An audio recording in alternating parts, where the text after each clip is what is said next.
Oh, yeah? Well, screw you guys. I'm going home.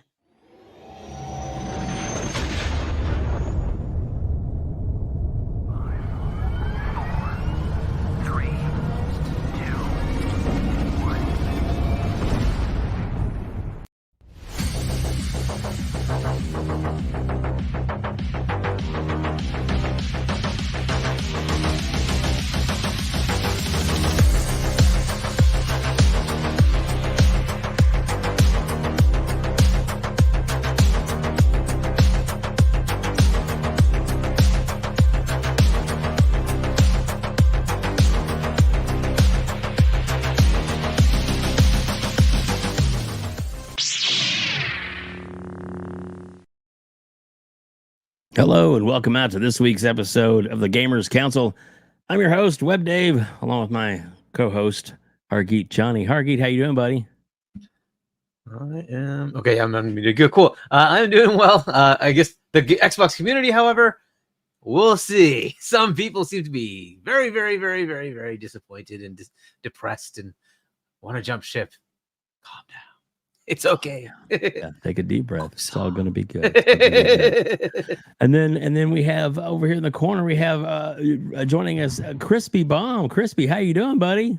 Oh, it's been a while, Dave. Hargeet, of course, as usual. Love your takes, bro. And my brother, Mr. Boomstick, is here as well. So this is going to be a fun show. And yeah, we got some stuff to talk about. Apparently, doom and gloom is the new thing, even though I have a take. Just saying.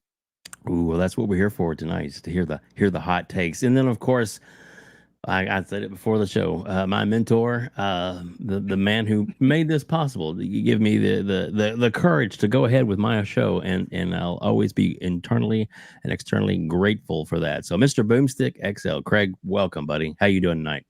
Yeah, well, thank you so much for being here. It's been a minute. I haven't been on in a while. Well, shout out to Xboxer Mike. He says, "Why is Boom smiling?" Because I know that I'm only 53, right? And I'm going to be 54 this year. But I smile all the time because when I get up in the morning, the rest of the day is a bonus. So why shouldn't you smile? Now, Xbox and Mike, thank you so much for being here. Everyone in the chat, thank you so much for being here and supporting Dave. Great show, great guest today. We have a lot to get into. Thanks so much for having me, brother. Appreciate it. Oh, dude, it's awesome to have you. And like I said, I always like to rotate some of my guests around, because you have your own life, your own show, your own things you're doing. But if we can get you in every now and again, same with Crispy, it's like it's the icing on the cake, man, because your opinions matter, and all these people that are joining us tonight. We got over 60 people in the chat and on X, and on YouTube already. So thank you all so much for being here. And those numbers are going up now; they're up to 70. So there we go. That's pretty quick. so yeah. But guy, we're gonna start with Crispy. What games are you playing, or shows are you watching, or TV or movie or anything like that you're into right now? Oh man, like gaming has been hard lately. My job has been kicking the ish out of me. Got it. Even I was supposed to be on last week, and good old inventory. But I have been watching some shows, because at the end of the day, like, hey, I could just sit there, watch it. Dark Matter, very interesting. It's on Apple TV. Very interesting show. It's science fiction, but kind of has the suspense element and like all these other things involved. Really enjoyed that. I finished For All Mankind. It's like season 6 or 5, something like that. Very interesting concept of Russia winning the moon landing, the first moon landing on the moon, obviously, and that was like it's kind of mind blowing, because then like the space race becomes like this crazy thing, and like we actually like care about it because we didn't win. So it's an interesting concept. And then if you want to watch something funny, and you might not think it's funny at first, but it really gets super hilarious, Louder Milk on Netflix. That show, it had me cracking up like every episode, like a good like solid like laugh. So if you're looking for like, a little bit of everything, like there you go. But yeah, gaming, I mean, I pass the controller with my son and my girlfriend, and that's Nice. about it. You know what I mean? Like, Yeah. it's been pretty rough at work, 50-hour weeks and stuff like that. Jesus. So yeah, and hard labor, people. Like, this is like I'm exhausted when I get home, but hopefully it'll be worth it in the end. Oh yeah, yeah, for sure. Well, dude, it is what it is. So and if you can get any little bit of entertainment in, that's so much the better. Mr. Boomstick, what have you been playing? What have you been watching? What's been on your plate, man? So I have been playing and super addicted to Alien Isolation. I played through the original game. I played through the DLC, which, of course, if you were as old as I am and you remember seeing Alien in the theater in 1979, I believe it came out. My mom and dad took me to see stuff like that because back then it was like, yeah, whatever, It was amazing. I'm playing a Castlevania type of game, or it's a Metrovania type of game called Soldiers. Souldders. Check it out. It is kind of like a Souls type of game, except it's a side scroller. I was put onto that by Everborn Saga and Keasante, and I started it a couple days ago. It's phenomenal. 3 different classes to choose from. Saves, fast travel, it's RPG through and through. Very old school pixel art, like 8-bit pixel art. Gorgeous game to look at. I definitely say if you like Metrovanias and it has a little bit of a soul aspect to it, because some of the bosses are a bit difficult, but they're not too difficult where it's like head bashing in the wall. You should play it. It's really good. It's about $20. Nice. I think it's way cheaper on PC. And Mrs. Boom and I are about to finish up at one of our Korean dramas called Ghost Taxi. It's actually really, really good. It has a serial killer in it that's killing people at a hospital. It's phenomenal. So that's what I've been watching. Nice. Hey, thanks so much for being here. And, again, old games, folks. Alien Isolation, 10 years old. I didn't play through it. And my God, it looks so good on the Series X. Yeah, it definitely does. I just picked that up, I guess day before yesterday, because it was on sale. The whole it was like $10 for the base game, or like $12 for like all the expansion and everything like that. So I just went in and just bought everything. So it's great. Yep.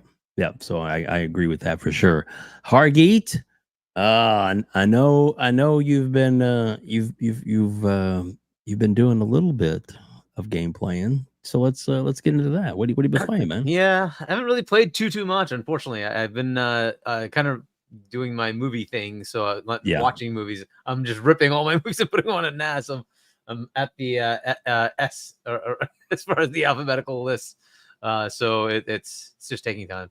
You say you're at your S's now? Wasting my time on. Yeah. So I'm going alphabetically. I have all my Blu-ray collection all sorted alphabetically in my shelf. So I've been just going through. So is there a where I am. Ballpark as to how many hundreds that you have left to do? If I had to guess, probably still 300, something like that. Wow, that's a lot. Yeah, wow. That's cool though. But once it's done, it's going to be done. So it's done exactly. yeah. Then you'll have access to them. You use like Plex or something like that, where you can pull them out. So I tried Plex, and one of the things I wanted didn't work. So Plex, if you want to use it on, say, an Xbox for some reason does not have the Dolby Vision for Blu-ray, right? So there's different profiles of Dolby Vision. They do the one for streaming. They don't do the one for Blu-ray. So I can't use it to get the full fidelity. And I'm like, well, okay, that kind of defeats the purpose. So then if I'm going to buy another appliance, I'll just buy one and then run the whole thing instead of just taking out just the movie. So now I have the full ISO of every movie, and it comes out with the full Blu-ray menus and everything. You get to watch all the extras and everything. So it's all the entire disc. So I bought this. It's Zidoo, I think, Zidoo. I don't know how you say it, but but those appliances are pretty cool. It's a couple $100, but you get everything, like the full fidelity, everything. So So that's what I'm using instead. Cool. Very cool. Very cool. Guys, welcome out to the amazing chat. We also have here, we have like Paris Lilies in the chat. Ray Ray's in the chat. Oh my goodness. There's so many other great members of the community that are in the chat. So thank you all for being here. I do have to, we have a super chat and we have a new channel member, re-upping channel member, but we do have Hargeet. You got to read this one. This is pretty funny. More people watching WebDave than playing Yes, unfortunately, that is the case. That's a sad development for that studio. Yeah. We all thought it was going to have some challenges, especially at you have to buy it.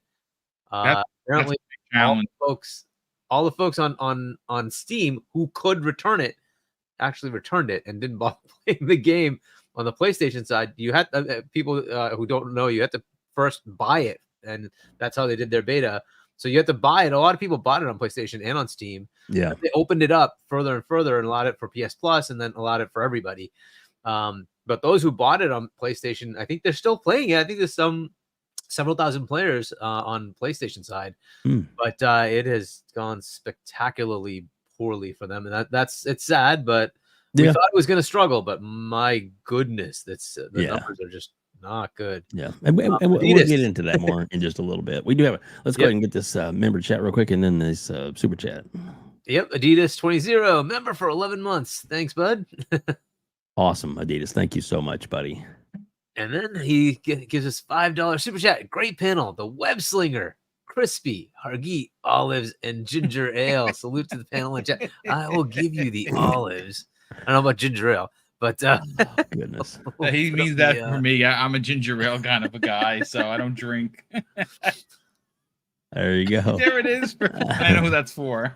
Yeah. One of these days we'll get Steve Money back on here, and I got a whole jar of olives in there to eat in front of him. What? And mustard.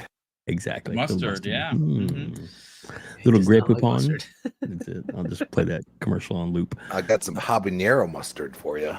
Ooh, sounds good, actually. There we go. All right, so let's get into our first main topic. Mr. Boomstick, if you don't mind, I'm going to go to you first. Sure. So we are going to talk about, because like we mentioned kind of in the pre-show, there's a lot of crazy stuff going on at Gamescom, but not a lot of people are really talking about some of the amazing games from Xbox and others that were shown at Gamescom 2024. So like what do you think is some of the highlights from Gamescom for you, and what's anything there you're really looking forward to? Look, there were unfortunately the 3 days of Xbox being at Gamescom and their excellent coverage of it were a bit marred by controversy. It just bothers me that a lot of the games that we all expected that were going to be there, and some big surprises that that showed up in like third-party stuff, just seemed to be kicked to the curb, kicked to the side because of Indiana Jones being announced at opening night live for PS5. And like I said, I'm not capping for the $3 trillion company. If they feel that it has to go there, I have no control over that. Again, I've said this before, and I will continue to say this. If I was running Xbox, I would do it the Peter Moore way. That's just how I would do it. Wouldn't even have a problem getting a tattoo of a game that was going to be exclusive like he did. But that's not how the business works. And it's not how business works in 2024. Games are going to go over to PS5. They're going to go over to Steam. Hell, they're even going to go to Nintendo. But if you're an Xbox Game Pass subscriber like I am, and I'm paid up until July 6th, 2027, I think it is. Every game that releases is going to be in my service, and I'm going to play it there. I'm not a PC guy. I wouldn't play on PC even if I had it. I've always been a console guy. Will continue to be a console guy. So for me, and why I'm still excited about gaming, is I got to see 2 games that are Xbox first party that I'm super excited for, one of which is Indiana Jones.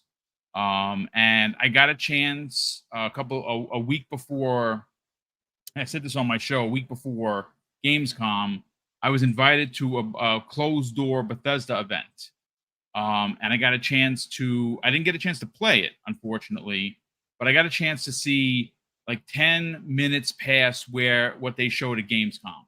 So I got some more footage that I don't have. I wish I could share it with you.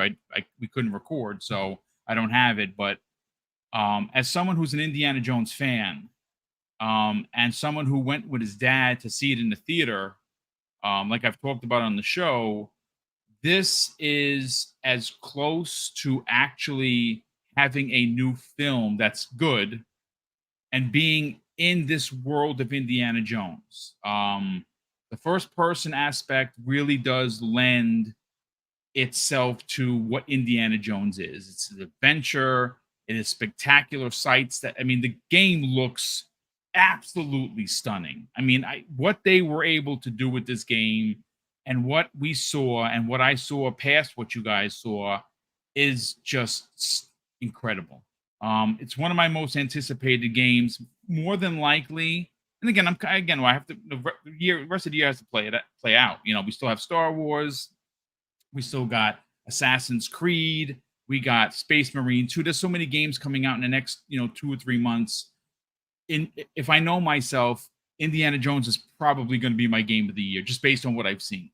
I would imagine, and what was great and what was put out there was that it's not just going to be a straightforward adventure. If you are someone that likes to looking around the corner, you're going to find different things to go and find that are going to be side missions and other things to do, which is fantastic. The second game, which I have now watched, and shout out to Paris, shout out to Danny Benya over at Gamertag Radio. They did a 30, I think it was 32 or 33-minute interview with the fine folks over at Obsidian, talking about Avowed. Lots of great questions. Obviously, we saw a ton of footage. As a matter of fact, Cloverreel just put out an hour's worth of gameplay with the different classes. I'm starting to watch that now. I actually saw the Iron Lords interview with Cognito and Matty Plays. That was also very excellent. IGN had Destin Legary did a great job with the footage that was provided for him. He did a great voiceover. I watched that several times. And look, we're going to get into like super, super deep conversation tomorrow on the Xbox lunch break special regarding the 60 frames versus the 30 frames. And obviously, we're talking about Avowed being confirmed for 30 frames for now. I do think that's why it was delayed, even though they didn't say that. I think they're trying to optimize it. It's got 6 months to go. I think we're going to get a 1440p 60 frame mode. Again, this is just my opinion. I don't know for sure. We'll go into more depth tomorrow. That, to me, is one of my most anticipated games of next year. I mean, there's a lot to look forward to, but that particular one, because I'm such an Obsidian fan and a huge fan of, Western RPGs, this is, at least for me, why it's exciting is I don't have an affiliation with Pillars of Eternity. I don't play those games. Those are ARPGs. Those things are just not my bag. And it's in that world, and supposedly it takes place after Pillars 2. But because they know that a lot of people that are going to play this game are not going to have an affiliation with that franchise, this is something that you're going to learn about while you're playing. And everything I saw, even at the 30 frames, was gorgeous. It just looked so lived in, and I want to be in that world. I know Paris had a chance to play. I think you played it, Paris. I'm not sure, but I know that we've seen people that had that appeared to have hands on with, and it's a stunning looking game. No matter what room they were in, no matter what enemy they were fighting, what magic they were casting, or what class they were using, it is a game that I'm incredibly excited for. And of course, again, not to sound like a cheapo, but all of these games that I'm talking about are in Xbox Game Pass day and date, and I think that really is a big deal. Jason Max, you're onto something. I think there's going to be a 60 frames mode as well. I really think that is why it was delayed. Again, it's just my silly opinion and probably doesn't have any valor to it. But if I'm being honest, the game looks really well done, and it probably could have released. But I guarantee you, I mean, if you listen to the interview you know, they still have work to do. They said that. Now, did they say they were going to change the frames? They didn't specifically say that, but they said that a lot of the framework comes on the back end right before launch. So maybe we get the 1440 60 mode. I don't know, but those, again, there was a lot of games, Dave, that we also have a big panel here. Those two, I think, for Gamescom showed off incredibly well, and that's what I'll stop there. All right, it's cool, and you're more than welcome to jump in anytime during this conversation. Just want you to know this is free flowing, and you can go as long as you want to, babe. You always have the floor. Just saying. Thank you, sir. You're most welcome. I mean, gosh, all right. So I gotta before I go to Crispy, which are coming to you next, Crispy. We gotta welcome out. My gosh, we got the Black Viking. He's in here now. Hey, we got Paris Lily's here. Dirk Griggity's here. Oh my goodness, and of course, Everborn Saga is here. Wow, dude, we got royalty in the house. What is up? Great. Man, I love it. Welcome everyone that is here. Everybody is just as important. We appreciate you. Over 180 people right now in the chat. So thank you all so much for being here. Whether you're on X watching there or if you're live with us on YouTube, we appreciate that. So anyway, so many great members of the community that are here, and we do appreciate each and every one of you. And so this is awesome. This is great. So Crispy Bomb, was there anything that stood out to you that just like, oh wow, obviously there wasn't, any more information on, on a Gears game, but because we know you're a big gearhead, you are. What's up, Boss Mod? But yeah, so what at the game, Gamescom caught your eye? Honestly, it was indie. And I really don't care that it's going to PlayStation 5. I just want to say it. I don't care. But Troy Baker, I was like, bro, is this a young Harrison Ford? Is he, like to narrate over everything? And he just, it's so close. Like it's so close. It's uncanny. And then the humor and also like the stupidity, like that's Indiana Jones, man. Like, maybe, I'm just, I'm not as old as some of you guys, but I mean, I remember Indiana Jones movies, man. Like they were quirky in a way that was like spectacular. And I think they have absolutely grasped that tenfold. Yeah. And I think the first person aspect is going to be something to marvel at. I think it's going to be really special. And not just that, but there's some games because I watch with my girl and her son, and like what is it, Lost Odyssey? It's a it's a Telltale type game. But what's the developer? I can't remember. It's not Telltale, but I think they're like half of them are like Telltale like developers. But she was like enamored over that. And then, like for me, like I look at like a game like Civilization, and I've seen it many, many times, but I also remember the times when I was playing SimCity 2000 and building up this civilization and then throw a tornado in there and see what happens. So like, I was getting those vibes from that as well. Yeah. And then, my final one it's a DLC, but Dying Light, that DLC really, like I haven't bought Dying Light 2, and that's because I know how they work at Techland. And I bought Dying Light 1 like 3 years after, and I got all the bells and whistles for half the price. Yeah. I got all their DLC and everything else. And was it like a Beast, whatever? I don't even know.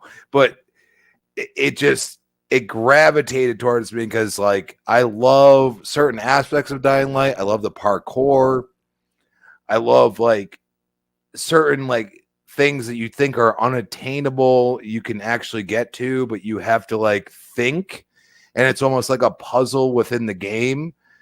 But also like now is the time, I think, to buy that game, and they continue to push their product. It's like you look at Techland, you look at CD Projekt Red, and you say these guys do not mess around, and generally it's a minimal price or nothing at all, and you just buy the base game, or you buy, you know, the said DLC with the game for less price generally. And they've worked like that for a long time, and it has worked for them. And clearly, you know, they are showing that, hey, we're still here. Hello, world. And I mean, as far as like zombie apocalypse games, Dying Light is one of the greatest games ever made. So I might be buying into that. Of course, you know, do I have the time to play it like I should? No, but you know, we'll find out, because I love the elements of the horror aspect that they have in there that are just like organic, it feels like, because, you know, you go out at night, you're effing around and finding out, and you go out during the day, you go find stuff to F around and find out at night. So I love that. And I think that was probably the biggest one. I really was like, okay, now it's time to buy this game. Yeah. Yeah, very cool, very cool. Thanks, Crispy. I appreciate that. And what, like you said about indie, I'm waiting for these moments. Snakes. Why did it have to be snakes? Yeah, Exactly. I love Indiana Jones. Exactly. All right. So, Hargeet, before we get to you, we're actually I want to read this one off right here. We got Spartan 661 gifted 5 memberships of the Gamers Council channel. Thank you so much for doing that. It's much appreciated. And then went out to Talus Ray, General Spartan, Ryart Gaming, Hellblade Gaming, and Masshole. You just got to say that again, don't you? Masshole. Enjoy your membership, buddy. But with that, you know, you guys get all these. And look, Farq's here. Hey, Farq. Anyway, I mean, welcome, Farq. That's what I meant to say. Yeah. Anyway, so with that, we have all these amazing emojis that you can now use. I'm gonna thumb up it real quick. So if you're actually watching or replaying these on YouTube, then yeah, you got access to all these. And of course, the second one up there, this is my what do you call it? In honor of Mr. Boomstick emoji, and that is Banjo Kazooie. Are right That's there. what I'm talking about. Yeah, so Harris is here. There's at least 2 people that like Banjo. Me and him. I mean, it's got to be a few more, but there's a bunch of. I like Banjo. Banjo's badass, and I still in my heart know that Banjo is gonna get an upgrade at some point. We'll see. We'll see what happens, but I think it's possible. It's in the cards. You know, even if it does come to PlayStation. Just kidding. Sorry. Trigger object thrown. Oh my goodness, Hargeet. So, buddy, you saw the show, you watched it. We were talking about this. So, what's some of the games that came out that were announced or shown that you were excited about? Welcome, Red Wolf. Yeah, well, so first, the pre-show had Sniper Elite announced. I'm like, why is this in the pre-show? Yeah. And yeah, I'm like, that's awesome. There were a couple of other ones there that were interesting, but that one definitely was like, why is that not in the main show? But okay, I guess maybe that's considered a smaller property. It's coming day and day to Game Pass. I like the Sniper Elites, so I'm looking forward to that. Mafia, you know, everybody kind of like glossed over the fact that after that indie announcement came Mafia. Yep. And that was pretty cool. I'm like, this is great. And it's going to be in Sicily, I think, right? So that's awesome. Definitely looking forward to that.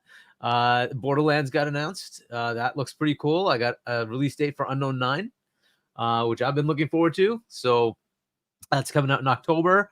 I think, was there any other major one? The Don't Nod game, Lost Records, I think it's called. Yes. That had some more interesting stuff show up for it. So there was that. There were a couple of other ones that were like weird, but like, so one that's kind of big that maybe people don't as much care about here. Maybe we'll see, but Genshin is coming to Xbox. Yep. Yes. That's a pretty big game, and that's coming in November if I remember right. That's a pretty big announce. I don't know if there was anything else that really stuck out for me. I mean, Path of Exiles is looking pretty good, but like, I don't know if I'm interested. Space Marine 2, I'm already hyped for anyway. So they showed that a bit, and I'm already ready to play that anyway. So so that's cool. They showed like Little Nightmares. Is that the thing? The little like side Little scroller Nightmares thing. 3, and then there was the other Yeah, game and button then as well. Reanimal or something like that, Yeah. or whatever it was, right? So they showed that. So and then the rest of it, like some of it are interesting to others, maybe like Monster Hunter and Fatal Fury and stuff like that. Yeah, okay, cool. I'm not as interested in Mecha Break. They showed a bit more of that. Civ, right? And I think some of you mentioned some of the other ones, but there's another big game, Starfield. Oh yeah. Showed the vehicles, right? Like you saw Rev 8, which and it dropped that day, and then along with that came performance mode for Series S, the potato, and then Shattered Space. End of September 30th, we're getting Shattered Space. That's pretty cool. They also showed some stuff for Diablo and whatnot. There was plenty of other cool things. Towerborn, there's some controversy with that one, but they showed some more of that. They showed, I believe, both Aura and Age, right? Age of Mythology, Kingdom Come Deliverance, stuff like that, whatever. But the other one that's interesting to me, but I don't know if I'm going to do anything with it, is Batman VR. That's the Arkham series, right? They actually have a new Arkham thing going on, but it's in VR only. That's kind of, at least as I understand it, which is a little disappointing. I'd rather just play the game in pancake mode, as it's called. I don't know if I need the VR thing, but that's another one that looks kind of interesting. But yeah, there was another. It's Nicodorico or something like that. It's a little platformy game. It looked pretty cool, but that was in the pre-show if I remember right. And again, it just kind of gets glossed over, but that looks pretty good. And it's going to be on Xbox as well. So I'm like, oh, this looks kind of fun. But we'll see. So like those are the games that kind of stuck out to me. But yeah, I generally also look at all the small indie ones, right? Not just the big ones. Certainly there's indie. We'll get into indie. That's a whole other topic. Yeah, I'm with you. Yeah, I pulled up on the screen that little bit snippet they showed for the Shattered Space, but man, that definitely going to be revisiting that. exactly. So Boom, have you done any of the mods yet? Did you see where there's a mod for the Warthog? I did see that. I haven't. You know what? I have the update downloaded. Like I said, I've been playing. I just finished Alien Isolation, and I didn't want to stop it because I was at the end. I haven't even driven the Rev 8 as of yet. Nice. I have done some of the mods. I did the Mandalorian.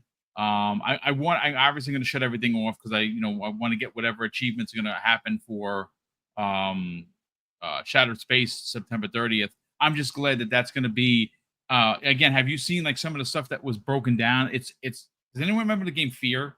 That first-person shooter that was freaking amazing. Why we don't have that a new one? I don't know. Which is now owned by Xbox. Is that correct? Because wasn't Fear Sierra? Pretty sure. Am I right? Dude. I'm gonna check that. I'll check that. I think they look that up. But yeah, they're saying that the standalone, because it's going to be its own planet. It's going to be its own like it's not going to be procedurally generated for the DLC. It's going to be handcrafted. So I would imagine it's going to look amazing. I am very, very excited to get back into it. I started a second playthrough. I know other people have beaten it 8, 9, 10 times.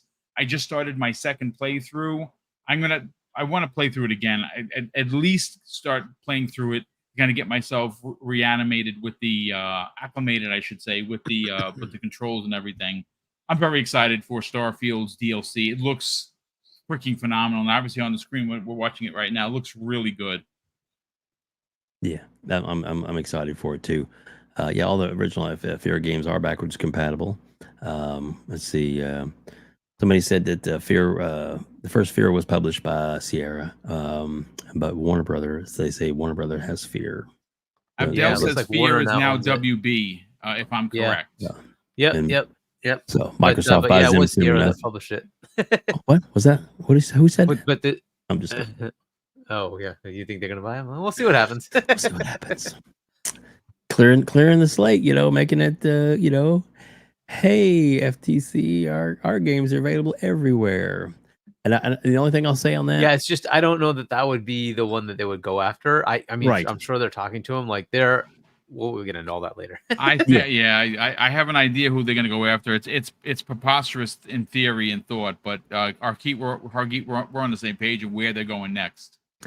And not to get political, because I do not want to ever get political on my channel. We're not going to. I'm just going to say one thing: is that if a certain person gets in office, then that means that Lena Khan is going to get I fired. think either one of them gets in, she's out, because she's out no the matter backers of even the Democrat candidate are like, we want her gone. Yeah. Right. And they're giving that candidate getting a lot of money from the corporate world, and they're like, we want her gone. Yep. So I think either way, doesn't matter who gets in, she's gone, because she's run a very, very terrible ship. And that could really make a difference on some future acquisitions. Just saying. Yeah, well, and it could also immediately, like the next day, could close some cases. Could just be like, they pulled out of this. FTC's moved on from this. Just saying. Hey, shout out to Xbox Game Expansion Pass. That's Luke Lore. Luke, one of the better Halo players that I know. Luke, what's up, brother? How's everything? Luke is an amazing guy, and we appreciate him being here. He even made the comment earlier. Look at another amazing panel, and I think so too. Thank you so much, sir. We'll have to get you back on, Luke. You and Logan both. We need to get you both back on here at some point soon. So just saying. But yeah. So Crispy, any comments about the Rav 8? I have none. No, there you go. Fair enough. Well, I know you said you hadn't been playing a whole lot, so I just, but Starfield's like another Fallout, and I have still not technically beaten Fallout 4, even though I'm like level like 40 or something like that. Like I'm such a completionist that it's bad. It's not good for trying to complete a game. It doesn't make any sense. Maybe it's because I grew up in a time when those type of games weren't as prevalent as they are now, and now I'm sitting here like, do I even want to mess with Starfield? Because I will be absorbed for days, and then I'll have somebody hit me up and be like, "Oh, you want to play some Gears?" And I'm like, "Well, I kind of wanted some people time talking to somebody type stuff." So, it's tough, but this is the moment where I say I'm going to get into this game. And maybe it's just I'll wait for Shattered Space, but it's going to happen because I did want a vehicle. I mean, at the end of the day. Yeah.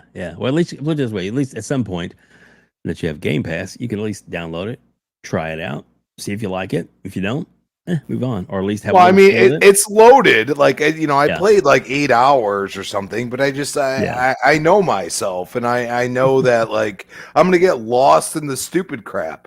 You know what I mean? Like there's so much stupid crap in Bethesda games that I'm like, oh, okay, I'm gonna get lost in this, and then the main story, whatever. Like, and then all of a sudden I'm like, well, why didn't I play the main story? What am I doing? Like, but that's the beauty and also the hate that some people give Bethesda games. I still see it as beauty.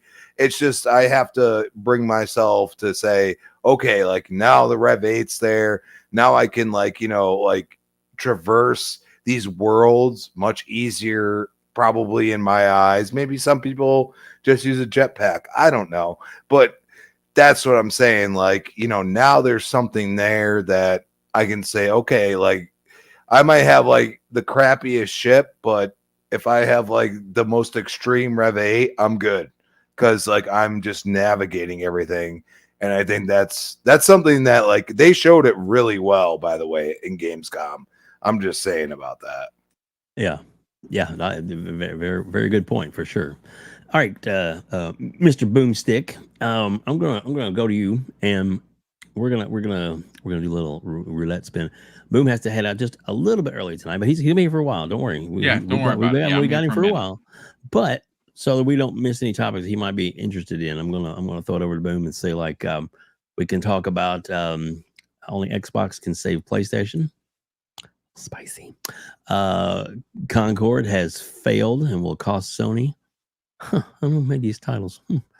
Anyway. I'd like to address the Concord thing because, I mean, this is one of those things where, I think a lot of us forget that humans make games. So you know, again, look, it's social media. People are going to be mean because no one's going to get punched in the face if you say something disrespectful to somebody, right? Like if you had the chance to get punched right in the mouth for saying something disrespectful, 99.9% of the people on social media wouldn't say nothing because they'd be too afraid of getting their teeth knocked out. But you know, focusing in on Concord, you know, I have a lot of thoughts on this. Specifically with the gaming media as a whole. Look, I am never going to get the invite onto IGN because, and that's fine. If they invited me, I would say no because I know that I was going to go there to get destroyed. It's fine. The media as a whole, I continue to have a tremendous issue with.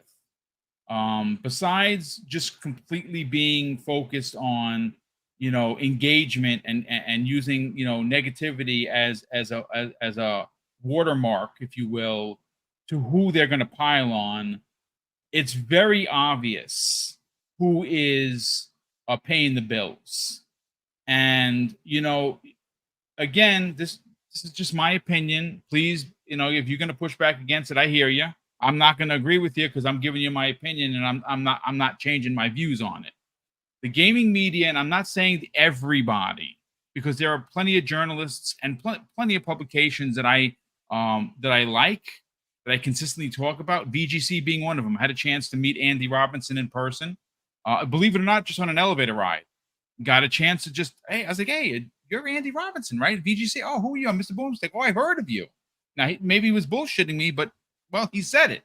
And the problem with at least what's going on specifically is, and again, I have to use a one-to-one comparison. Now, is it down the middle straight? Well, that's for you to decide. This is just my thoughts and theories, like live on the air.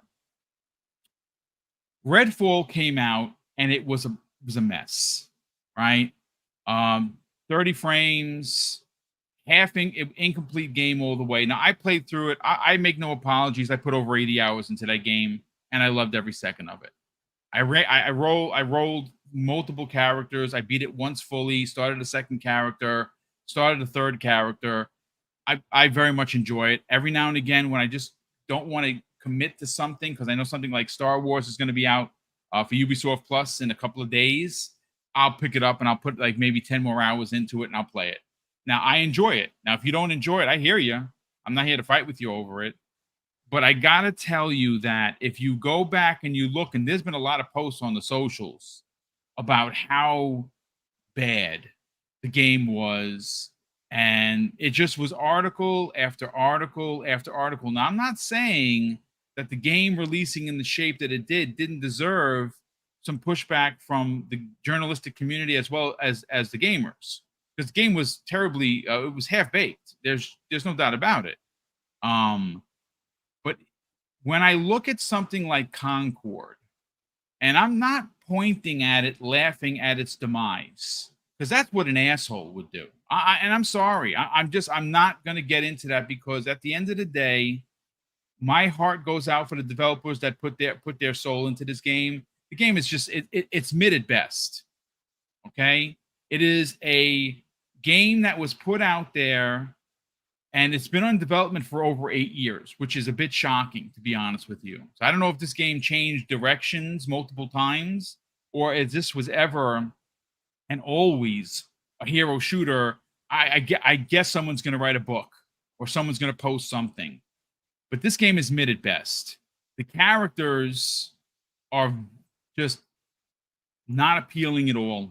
I've looked at every one of them, and I find them to be, I'm not going to get insulting, they're just unappealing characters. The gameplay is very samey.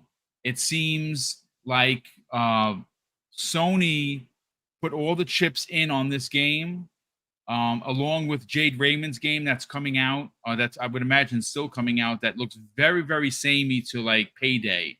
And I think what you're going to see with her game and her talents are single-player storytelling, exactly what Sony is. That's why when she first showed her game, I was very taken aback. I thought it was going to be a story-driven single-player narrative game. She's good for that. She started with Assassin's Creed. I think that if she put out that type of game, it would have been good. It would have been right exactly what Sony does, right? Those over-the-shoulder, story-driven, adult-themed games.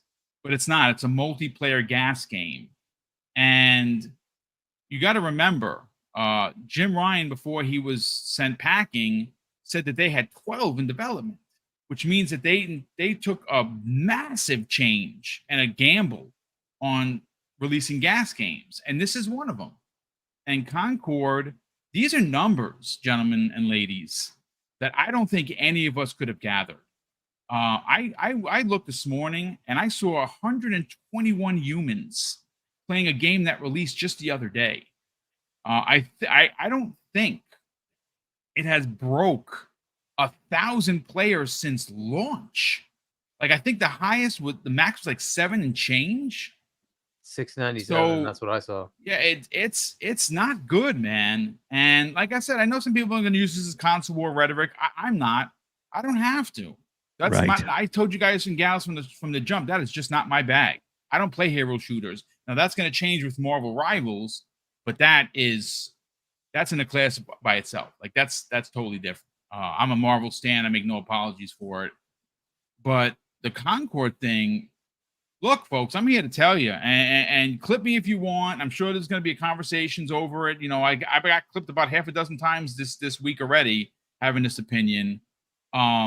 Sony is in a tailspin. Say what you want. You can deny it. You can be like, oh yeah, but they're getting Xbox games. You know what? Good for PlayStation, because there's no roadmap. They have 2 gas games this year. Now, listen, they make no mistake. Helldivers 2 slapped when it came out, mostly on PC. You know, PlayStation gamers like me bought it and played it.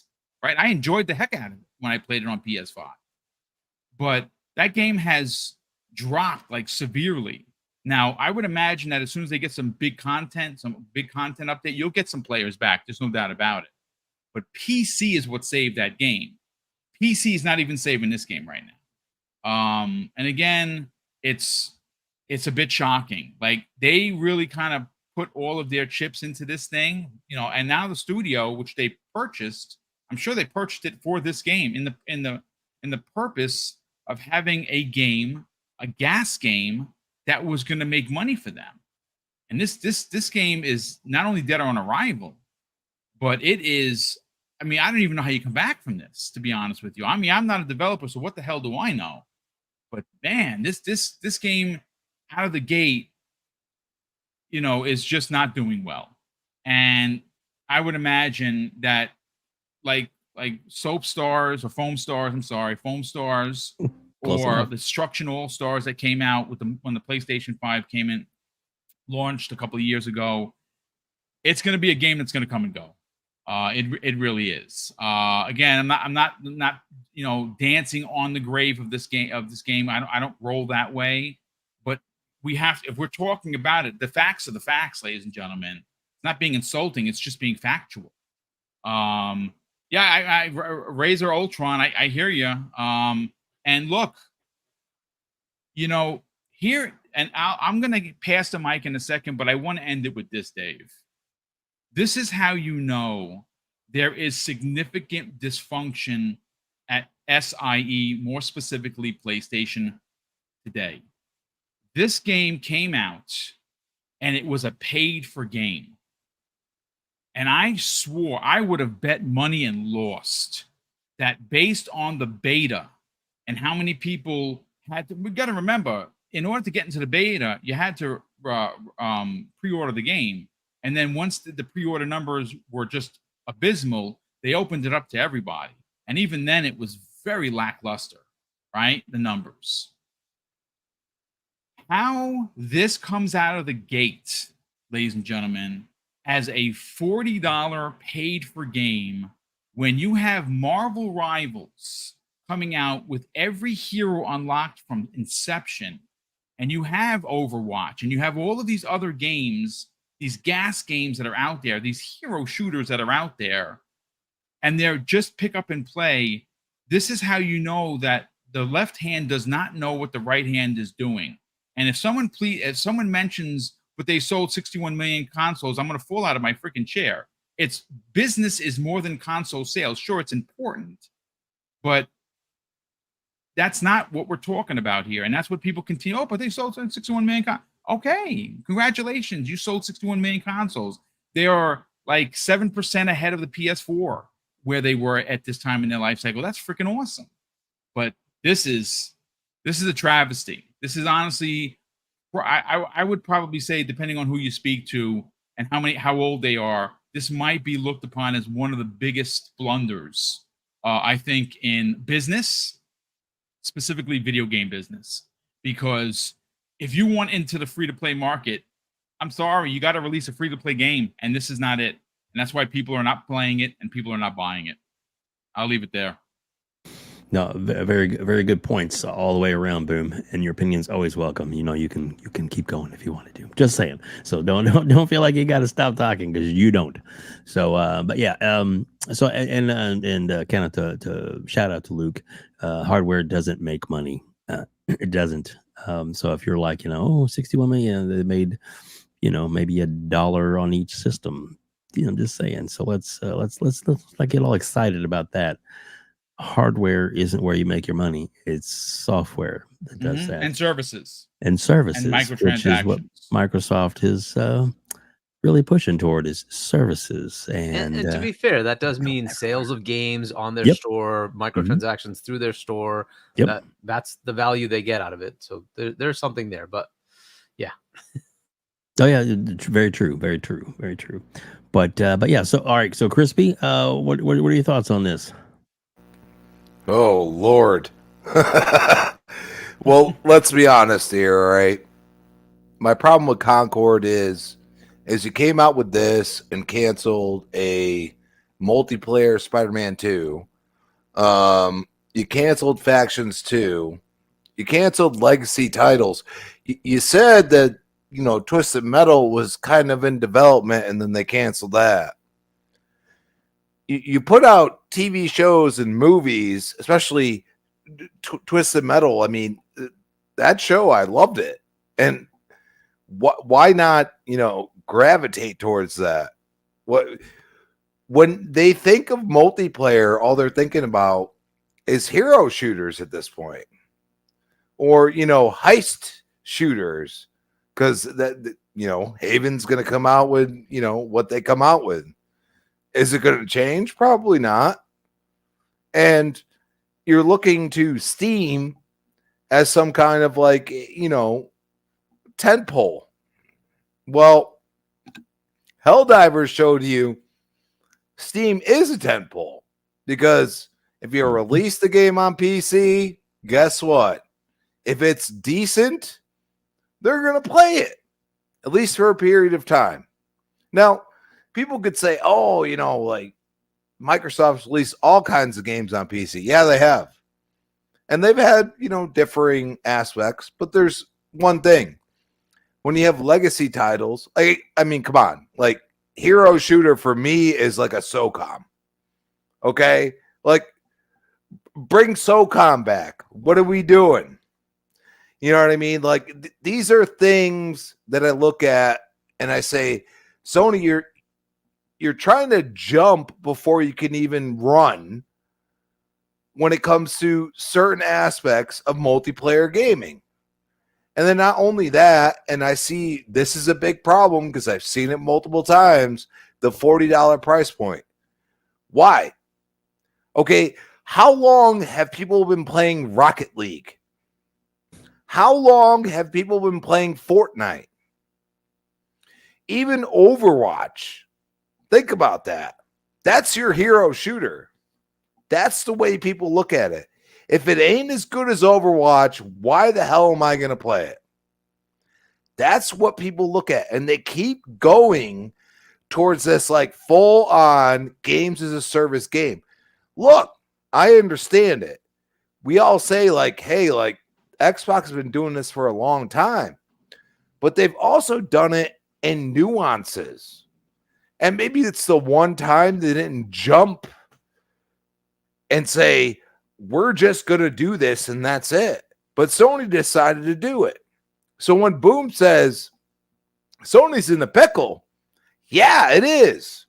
Because they don't know what to do right now. They don't know what's the actual path. And if they're going back to first, single player games, guess what? What do they have? They don't have nothing.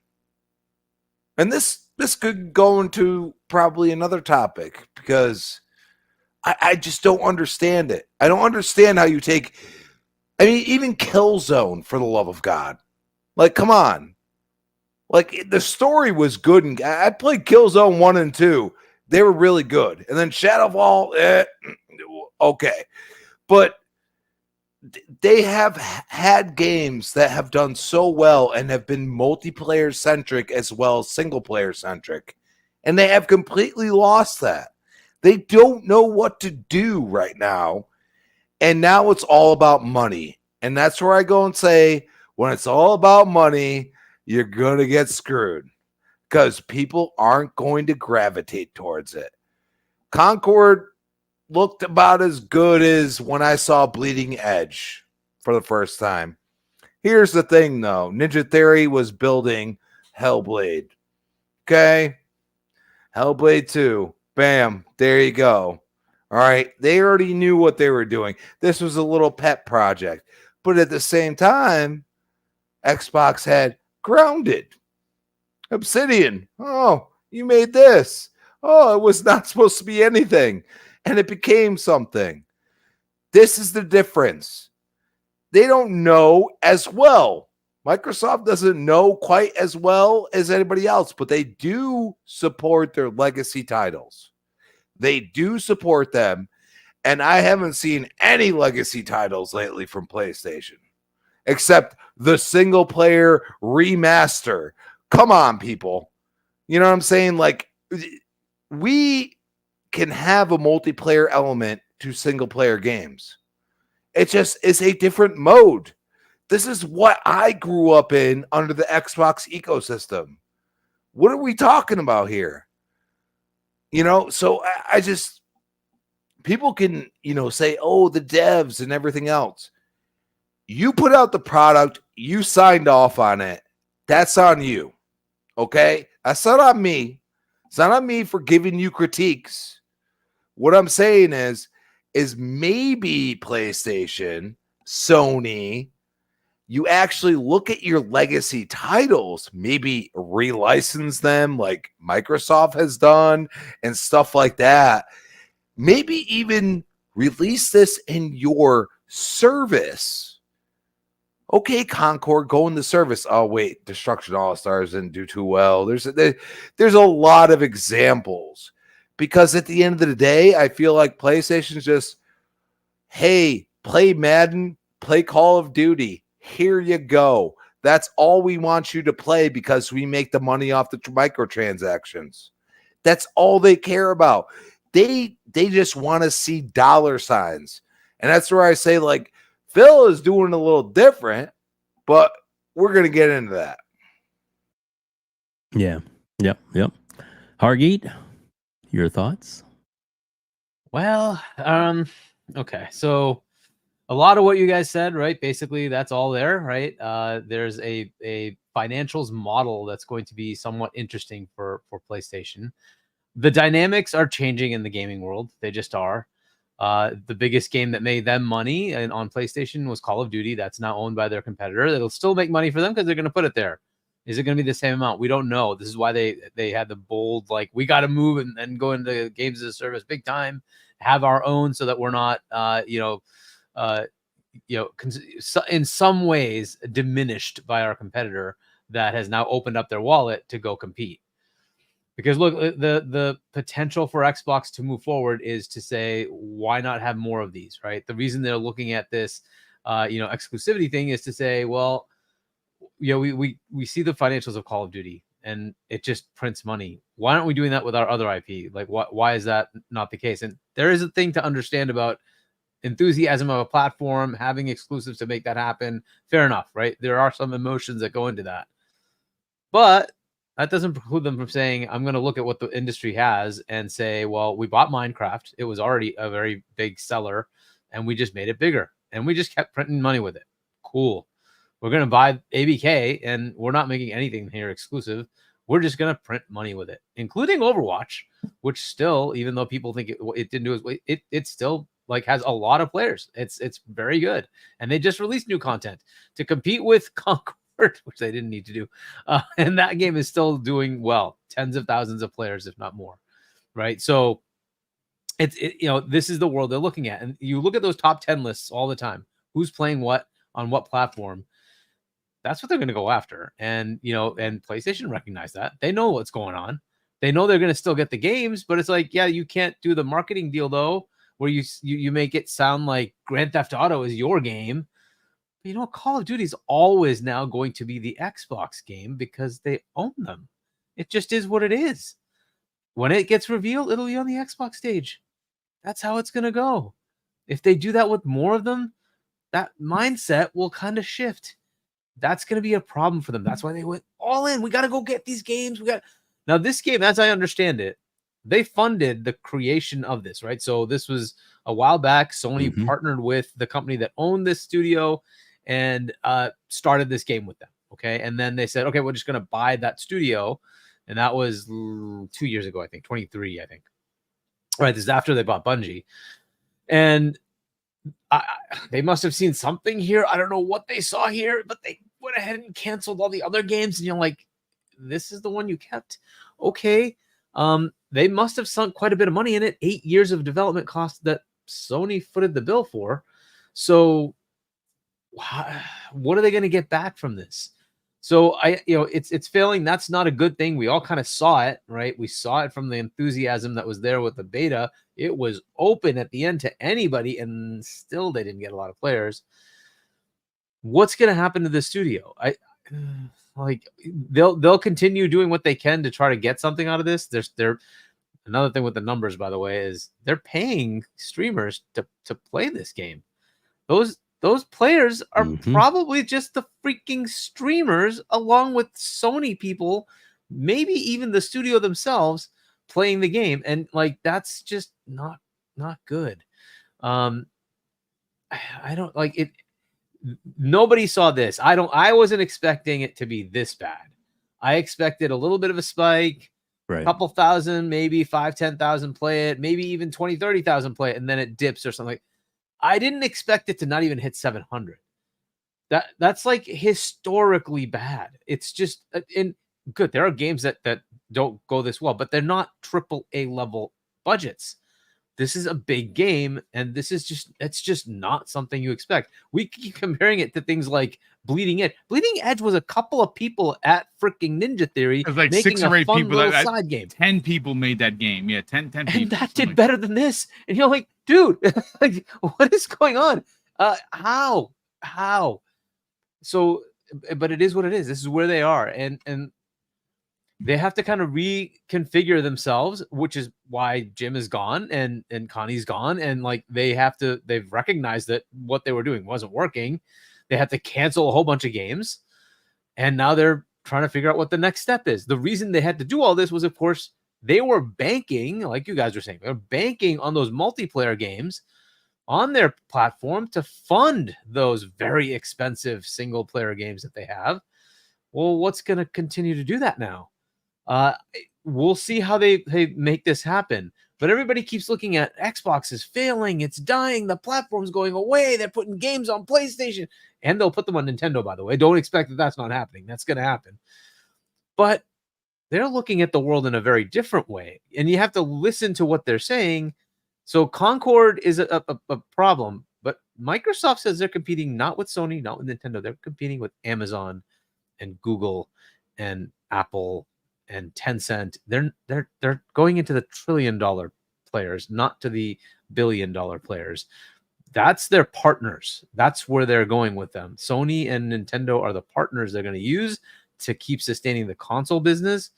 And then they're going to continue on and move into the upper area of all the billions of players, which you keep forgetting about. They said 3 billion players. Are there 3 billion players on console? Console tops at what, 200? Yep. 200 million? That's this little sliver of the 3 billion that they want. Hey, just 3 billion. for some context there, Hargeet, I just looked it up. An all-time peak. Now, mind you, this is not great, folks. This is why the game failed. But I'm looking at the Steam charts numbers from 4.5 years ago for Bleeding Edge was 1,464 people.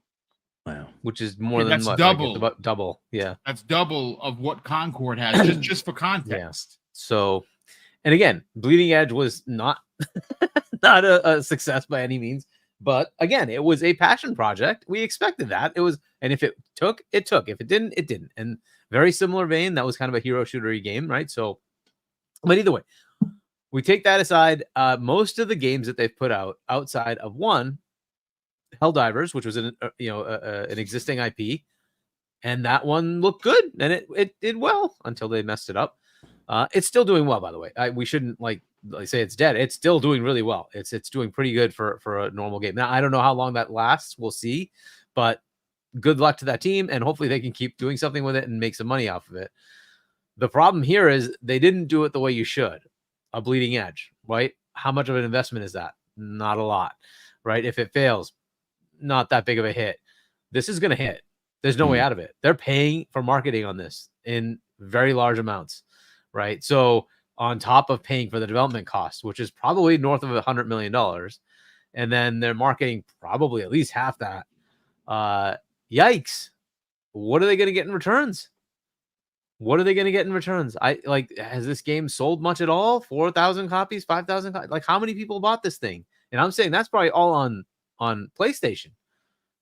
It's barely anything on Steam. I think most of the people playing it were given codes to review the game or play it to stream it. And I just don't know if they're making anything over there, right? Contrast that to Black Myth Wukong, which is going through the roof. But Right. Yeah. this is just a sad thing. I have no interest in mocking the studio or having it fail. It is what it is. It's unfortunate. It's got to be business model. You got to look at your management and say, what were you thinking? If you're like, look, it's very cool. This thing started when Overwatch came out. That's when they came up with this concept and started working on it, right? It's very cool to say, hey, we want to copy paste and have our own version of it. But those games exist. You have to displace them. How are you going to do that? You'd have to have something compelling enough to say, I'm better at this specific hook. There's no hook. There's nothing there. And that's going to be the problem. You have a barrier of entry with $40 or whatever it is. And then on top of that, you want them to abandon. Like, if you just left it free, maybe people will give it a chance. But you want a $40 pay while there's other games. And in your own showcase where you showed this game, you showed your competitor's game in Marvel Rivals, which looks like it's free to play and it's going to be more entertaining for people who want to do this, right? Who want to try something else. You just download it and play it. And it's going to be everywhere. There's no limitations. It's just not a good way to go into this. Now, Jim Ryan said he was going to learn from the mistakes. What lessons did he learn? What lessons did he learn? He told his premier studios that make single player awesome games to go make multiplayer live games. That's like the worst lesson you could have learned. I don't know what lesson you learned from there, because most of those times that's been done, it has failed miserably and those studios got gutted. I don't know what lesson he learned. Well, you're going to go into an arena where most of these are free to play and you're going to charge for them? Okay, that worked with Helldivers, thankfully for that game, but it's not always going to work. And especially if you have an arena full of these kind of games, like, come on. This is sad. It's really sad. I didn't expect this level. I expected it to have something and then fall. But this is just wow. And I don't know what they're thinking right now, like what the reaction to this is going to be and how they're going to react, internally and then publicly as to what's going to happen with this game. Oh, we have this roadmap. Yeah, I heard roadmap with Redfall too. And that roadmap went away because it did nothing. And Redfall looks like a freaking success in comparison to this. and that's pathetic, right? Redfall really, really failed. And yet this is way worse. I don't know where they go, right? And they have some serious digging to do on their side.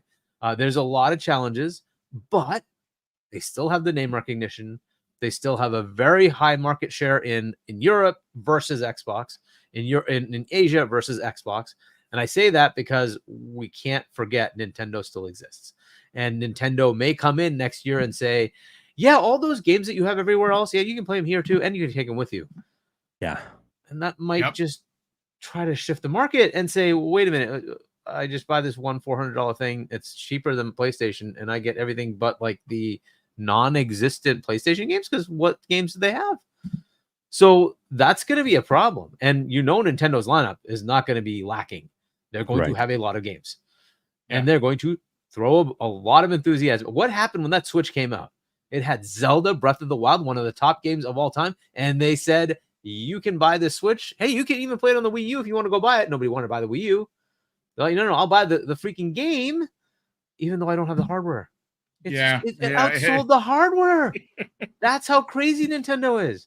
Yeah. Right. So now that's going to happen, and they're stocking up. Right. They've been saying we're manufacturing this thing. We're going to have a lot of stock at launch. What's Sony's answer to that? And this is going to be an interesting time for them. Right. We keep saying the doom and demise of Xbox, yet Xbox is making tons of money. They're buying $70 billion publishers, and we're saying they're doomed. Like, okay. Their model's working. 500 million monthly active users. Like, that's fantastic. How many publishers can say that? That's ridiculous. That's a lot. So the only way I could see you say anything more might be Apple saying, hey, not our games, but on our platform, we do have that many gamers playing because we have whatever it is, near 1 billion freaking phones out there. Sure. But that's really it. These are their games. They have 500 million monthly active users of their games. That's insanity. And that's not going to stop. They're going to go buy more. But they want to get to that 3 billion. And that's where they are. They're like a sixth, whatever it is. Like, they're getting there. But they have a lot more ramp up to go on. That's where they're going to focus. And I know I'm getting into other areas, but the problem here is like everybody's so down on Xbox because of the one announcement of Indiana Jones. And oh my God, the earth has stopped. There is no more Xbox. I'm like, are you kidding me? This game was something they bought. It came with ZeniMax. Circle. Like, what is going on? Like, it wasn't even intended to be a freaking exclusive. They went and decided to pay to make it exclusive. And it's 3 months. It was, whatever. Okay, fine. I think that's bogus. I would have just left it multi-plat. How is this the end of the world? Compare that to where the others are. Nintendo is going to come in. They're going to go. And then, like, what's PlayStation's response to all this? They've told their studios to make games that got canceled. Now what? How do they fix that? This is not like doom and gloom of Xbox. There are financial headwinds that PlayStation has, but they will overcome them if they have the right leadership. And maybe they do now have the right leadership. We'll see. Certainly, the money dude is looking at this very much and saying, what are you guys doing? He's going to slim and trim things. That sounds pretty bad for the studio because that's not going to look good from the money person's perspective. So Firewalk may have some challenges. We'll see where that goes. But look, I don't see Xbox in trouble. I see PlayStation having to figure out what to do to fund their games. Jim had a plan. That plan failed. It just did. Yeah. And just some additional context to what Hargeet is saying that we've all forgotten. No one has made mention of this at all. Have we forgotten what happened at Bungie? They spent $3.6 billion on this studio, and Destiny. Listen, the last Destiny DLC that came out was reviewed very well. The gamers, enjoyed it who bought it, but it didn't sell like they were supposed to. It did not sell. And we heard from Jason Schreier that their next game is in development hell. What happens if that doesn't hit? What if their next game doesn't hit? They can't. There's no Destiny 3. We know that for an absolute fact. And there was a Destiny spinoff in third person that's been canceled. What happens then? Like again, I'm not dooming and glooming PlayStation. They're the number one. They're number 7 in the world's brand recognition. That's the thing. That's what's keeping them going. That's what's keeping them going. They're not going anywhere. Sony per se isn't in trouble, but but Hargeet, to your point, it is pretty crazy when you consider what we're just talking about. And again, this is just a couple guys hanging around talking about it with an amazing chat here, right? No one's dooming and glooming. It's pretty bugged out when you look at how many people are dooming and glooming Xbox. And we just said a couple of things about Sony that are pretty bad. Like financially, they're in a pickle. Look what happened with the VR. The VR 2.0 failed. That's millions of dollars of hardware investment that no one's buying. And I don't know, did you happen to read the article or the articles, I should say, about how terrible the adapter works on PC and all of the things that are missing? I mean, there are features that weren't available. Yeah, it's kind of sad, but yeah, it's they're in a pickle, man. They really are in a pickle, but yet Xbox is somehow dying. I just find the rhetoric very hilarious. Yeah, I mean, and look, I don't blame Jim for trying this because they had to, right? He also doesn't have the luxury of having Microsoft backing him, right? Because Microsoft has a much larger wallet. Hey, I want to go buy Mojang. Okay, how much is it? $2.5 billion. Okay, that's like my toilet paper money here. Like they don't care. $2.5 billion, whatever. Wait 10 minutes. Oh, we made $2.5 billion. There you go, right? But that's not something that is easy for Jim to do.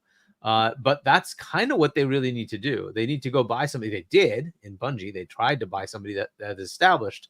The problem is their game was on a tail end, and they didn't have the ramp up to make it into something different. And now that's canceled, as you said, Boom. Right? They're not making any more seasonal stuff. They're just going to do minor updates here and there. So Destiny, unfortunately, is kind of on a level of wherever it is. It may go down, it may stay where it is, but that's kind of it. And Marathon isn't looking good. We're hearing some issues with development where, whatever we heard from previews, people weren't interested in it.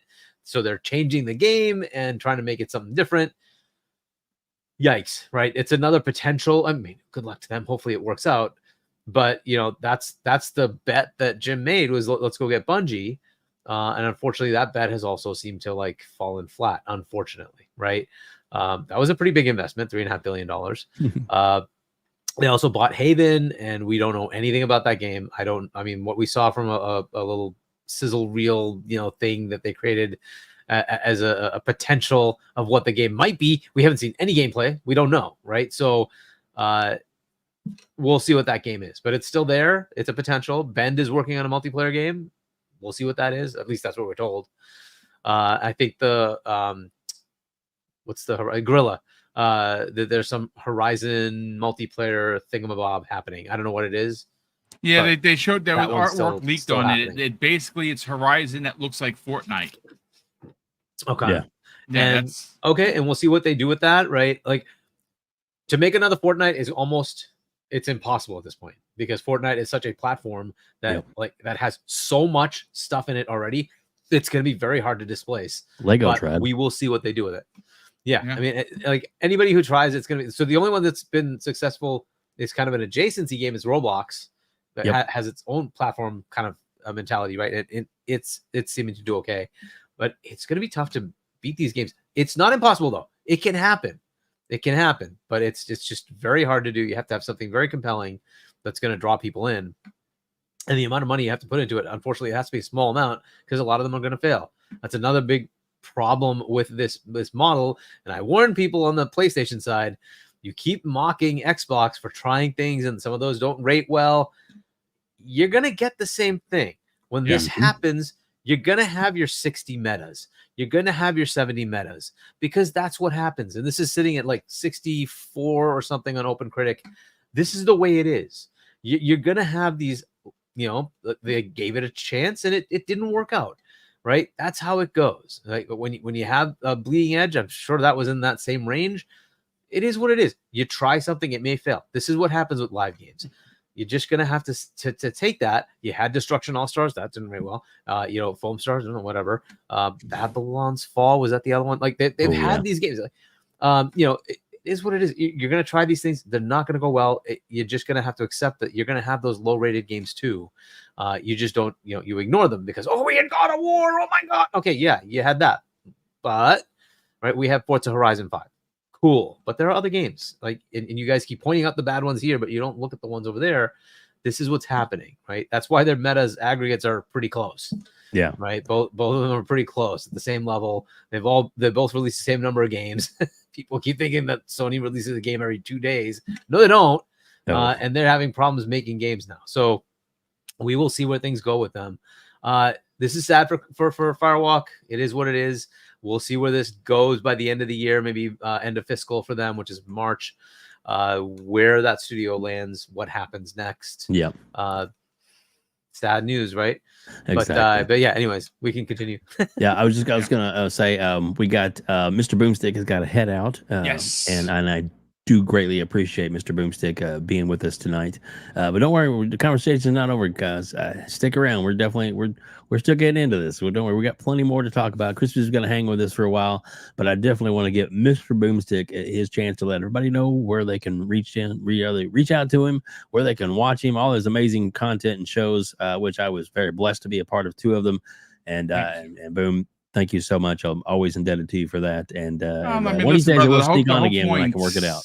Yeah, well, listen, the whole point is bringing new voices. And actually, as a matter of fact, Wednesday, Hargeet, we have someone joining, guesting who's never been on the show before. I'm very excited to have him on. Detective Seeds. Yeah, he's one of the PlayStation representatives. The guy's a really good guy. I know. Yeah, he's got a YouTube channel. It's closing in on 17K. He had reached out to me on the socials and wanted to jump on, and we're gonna, specifically talk about PlayStation half the show, and we're gonna have a conversation. Obviously, I can't wait to have him on. That's gonna be this Wednesday, 7 p.m. Eastern Standard Time. Check out his content. His content's really good. He actually just started a second channel where he does like how-tos on platinums, and the guy's gotten a ton of platinums this year. Really, really looking forward to talking to Detective Seeds on on Wednesday evening. And as for me, listen, everyone in the chat already knows who I am. I'm not going to waste your time with it. Mr. Boomstick XL, we just crossed 15,000 subscribers a couple of weeks ago. It's a really big deal for us. We're still a mom and pop kind of organization. But of course, we're happy to any new subs, anyone that, is not already subbed to the channel, please kind of get over there and sub the channel. And of course, while you're here on Dave's channel, he's on the hunt for 3K, man. And I'd like to see him get that because he works super hard on outside of the podcast. He works really hard. But when he's here, he puts on a really good show, brings up a lot of really great guests. Obviously, Hargeet's with him regularly now. And of course, hopefully the draw of who he brings on brings people in that maybe have never seen his stuff. And you subscribe and, of course, follow him on the socials. But ladies and gentlemen, you'll see me back doing the regular 5-day streaming live streams. Monday through Friday, tomorrow, 12 p.m. Eastern Standard Time. We have a whole great show. So again, obviously that tomorrow's the Xbox show that we do on Mondays. That's the Xbox lunch break special. Tune in 12 p.m. Eastern Standard Time. And of course, enjoy the rest of the show. Dave, once again, thank you so much for having me, and I'll see you gents later. Boom, before you take off, I got one quick thing. Please tell Mrs. Boomstick thank you so much. Oh, my pleasure, brother. She's watching other Asian dramas right now. Yeah, so but we just let her know that we're thinking about her, and we appreciate everything she does for you and the show. And lastly, tell everybody about you got a big, huge giveaway coming up this year toward the end of the year that I want people to kind of start getting in their head, because Boom does it like no other. And I've been there for several of these giveaways. Well, hopefully, so maybe we can get you to be a part of it. You've been a part of it for years. Look, Mrs. Boom and I are incredibly blessed. We are, the generosity that comes out of the community is, honestly, folks, it's sometimes like I don't like to talk about it because it chokes me up. We don't come to this with the ideology we're gonna strike it rich. We don't. We come out, we put the work in, and we try to deliver a show. One of our big things is showing and letting new voices, have the airways. Like we're going to do this Wednesday with Detective Seeds. So cannot wait to get him on there. And obviously, everyone here, at some point, we welcomed in and they had their voices heard, and that's super important for us. But the generosity that comes to us through all the live streams that we do, we like to give it back in a big way. And one of our biggest shows, and has been our biggest show each and every year, is last year we gave $1,500 away in 2 hours, which is our It was our 5th annual Christmas with Mr. and Mrs. Boomstick. This particular December, we are doing our 6th annual, and we are giving away $2,000 in 2 hours. I don't know any of the bigger channels. You know, we're talking about the 100,000 channels that's ever done a giveaway this big. And we're not doing it to throw egg in the face of anyone else. We are doing it because we want to give back as much as we can. And we know that the holidays, especially during the tumultuous times that we're in right now, for a lot of people, it's tough. And if you walk away with a $100 gift card, or you get one of the grand prizes of $250, that could make your whole Christmas. And we know that it has. And it's our honor to be able to do that. So what we do is we take all the super chats, all the channel memberships. Mrs. Boom runs the finances. We tuck them away after YouTube gets their 30%. And at the end of the year, we have these big giveaways. We have 4 of them. We have a total of 4 big ones coming out. I'm obviously going to do we'll announce it as we get closer, but that's the big one. And Dave, thanks so much for the stage. Appreciate it. But everyone enjoy the rest of the show. Please hit the like button here and subscribe to Dave. And of course, I'll see everybody during the week. Take care. Thanks, Mr. Boomstick. See you, Boom. Right. See you, buddy. Thanks for coming. What an amazing content creator and an amazing person. If people don't know, actually, I have an interview on this channel with him. It was one of my first interviews that I did was with Mr. Boomstick, and we get into what his years as being a police officer and what it was like being I think it was like 60 days. He was every day down at 9/11 working for hours and hours and hours and mercilessly, to save lives and to help out. And he has to get he's retired now, but he has to get tested every year, twice a year, I believe, because of the stuff that he breathed in being down there at Ground Zero. So yeah, bless to him and his wife, Mrs. Boomstick. Amazing people, amazing content creators. Great, fair content. Sometimes he'll talk a little shit, as it were, and sometimes he'll he'll play fair. That's a play hard, play fair. Nobody gets hurt. That's Mr. Boomstick right there in a nutshell. So yeah, so Hargeet, crispy, gosh, ooh boy, what do y'all want to get into now? What do we got for topics? Well, we got let's see. I guess we already went at this, but we got the Xbox, the only one that can save PlayStation. And the reason I kind of threw that in there, and then we can kind of go anywhere with this, but it's like, a lot of people are like, oh, this, all the games coming to this and blah, blah, blah. Yeah, but who's putting out the games that are coming out to PlayStation right now? Xbox is that's why they're clamoring for them so much, is because they know that they don't have anything big. And a secret showcase 2 years in the waiting, MBG and people like that. Sorry, the guy's a dork. Dreamcast guy. It's magical, WebDave. It's magical. Is it? It's like magic. And I'm sorry, Dreamcast guy is the biggest fucking loser. I can't believe people watch that, man. I'm sorry. Yeah. I can't. Everybody trolls him. PC guys, everybody brings him out of the woodwork, and he says something stupid. And then he's getting so angry, but at the same time, his face doesn't look so angry. It looks like mute, like he's talking to a wall. Yeah. And I'm just like, where is your content, sir? You come out with these aspects of you talking crap about Paris, for the love of God.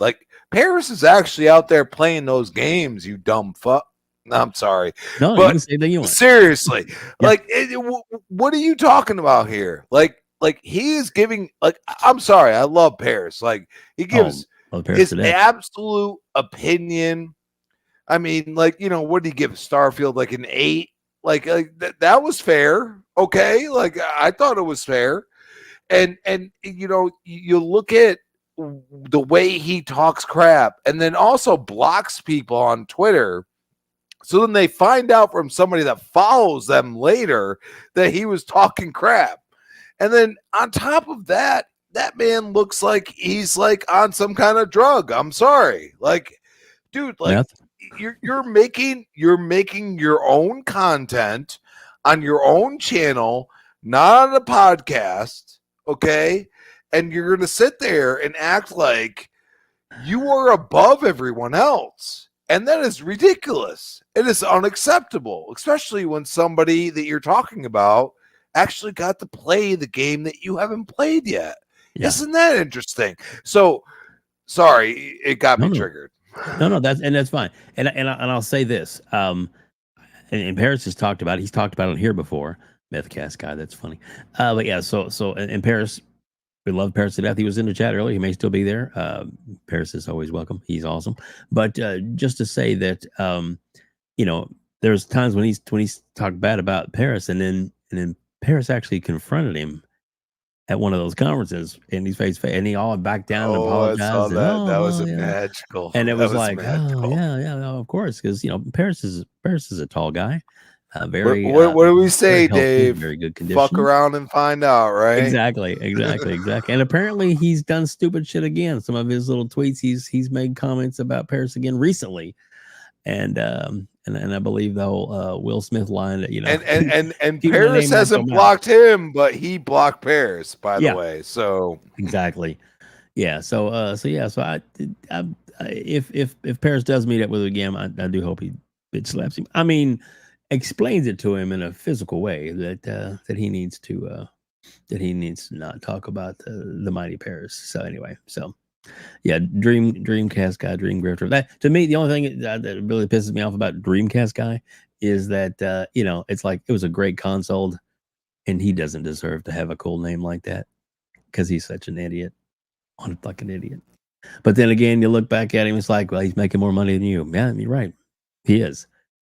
Being a dick apparently is pays pretty well, but I'm like, I don't feel we need to do that kind of stuff. So not gonna on the road.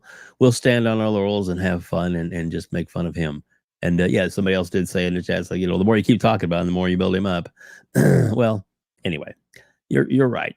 You're right. But still, he's a dumb fuck. But anyway, I'm sorry. Was that allowed? Love it. Anyway, so Hargee, what any thoughts on Dreamcast guy? I don't go after people like that. I'm all fair set, enough. so Fair enough. Yeah. Enjoy what you're doing. Continue doing what you're doing. No. That makes you happy. We're done. We're moving on. We're moving on. But let's talk about PlayStation. They need Microsoft now, don't you think? That right now, Microsoft, rising all tides, as it were. What are your thoughts? Well, I mean, they already made that clear, didn't they? Like Jim Ryan was flying, jet setting, flying, right? They need Call of Duty. That's just a fact. They need it, and Xbox is the owner of Call of Duty. That's also just a fact. So yeah, obviously they do. There's other games that they have that are also pretty big that are making money on that platform. So this is just the way it is. As far as like exclusive content. I don't know that necessarily drives sales. I think there's brand recognition, and the games that most people play are the large multi-plat games, and that's where the majority of the gamers are. If like most of the people who buy a PlayStation bought all the games, they would have much higher sales, right? They don't. That's just the way it is. You generally get like 1 million, maybe a couple million for a lot of their exclusives. Right. Besides the very large tentpole, Sony games like a Spider-Man or a God of War, right? Those sell in the 10 million range, 10, maybe 15. And I think Spider-Man's higher than that. But, that's where they kind of end up. Right. But most of their games don't hit that. So most of the exclusives, like how much did Destruction All-Star sell? I mean, that was in PS Plus, right? And nobody played that. Concord obviously didn't sell at all. Returnal, you look at Ratchet and Clank, right? They didn't even bother letting Insomniac continue making them. This is kind of the way it is, right? So I think it's more about like, hey, people who want to play Fortnite or Call of Duty are buying a device to go do that. And that's, and that can be whatever device, it doesn't matter. But generally people recognize PlayStation and they go buy it. In the Americas, it's, we actually have Xbox as a competitor, Nintendo. But Nintendo tends to not have the same recognition for those kind of games because some of them don't come there, right? If you're going to play GTA, I don't know that is 5 on there. Is 5 on the Switch? I don't even know if it ever made it to the Switch. Yeah, I don't know. But if you want to play those kind of games, they're on Xbox or PlayStation, and so the Xbox in Europe, come on, like there's no market share there. Asia, it's non-existent. Africa, same thing. You basically are on PlayStation, right? And that's the recognition they have. That's why they have the number of consoles, and the majority of the games being played on there. We see it month to month, every time the numbers come out. It's all those big third-party platform games, multi-plat games, or it's the Xbox games, which now includes Call of Duty and Minecraft, right? So that's what they're playing, right? It's just the way it goes. So do they need them? Of course they need them. Do they need their exclusives? No, but it doesn't hurt, right? It doesn't hurt them to have those. But again, I don't think it's the end of the world for them until the enthusiasm gap shifts, right? And that's something they're going to have to keep an eye on. If Nintendo does come to compete, if they do, that could seriously disrupt their business model, right? They have to really pay attention to that. If you can play GTA 6 on a Switch, and you can play every Mario, Zelda, Mario Kart, Pokemon, Animal Crossing, and I could go on, it's going to be kind of compelling. It's those games really do sell in the tens of millions.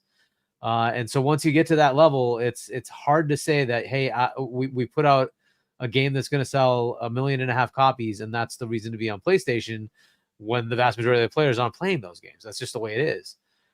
So this is an interesting time. We will see what happens.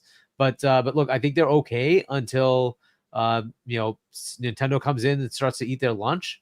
If that happens, and if Xbox starts to push in a different direction where it's like, hey, we have Steam on Xbox, so play whatever you want. And if you want to play those PlayStation games that you like, go ahead. That'll be a different game changer, because one of the things they lack is games being published on the Xbox, right? So a lot of the Japanese games, for instance, some of them skip Xbox. Well, they don't skip Steam. That's going to change things. So if that happens, and it possibly will, then we're in a different world. And so you have Nintendo with its level, which is going to be interesting, and then you have PlayStation competing with an Xbox that can play their games and produces all the games and puts them in the only showcases that is going to matter going forward. Yikes. There's another problem. Like, Keighley's the only showcase left now, right? You have Nintendo making their own Xbox, which is going to highlight every summer now.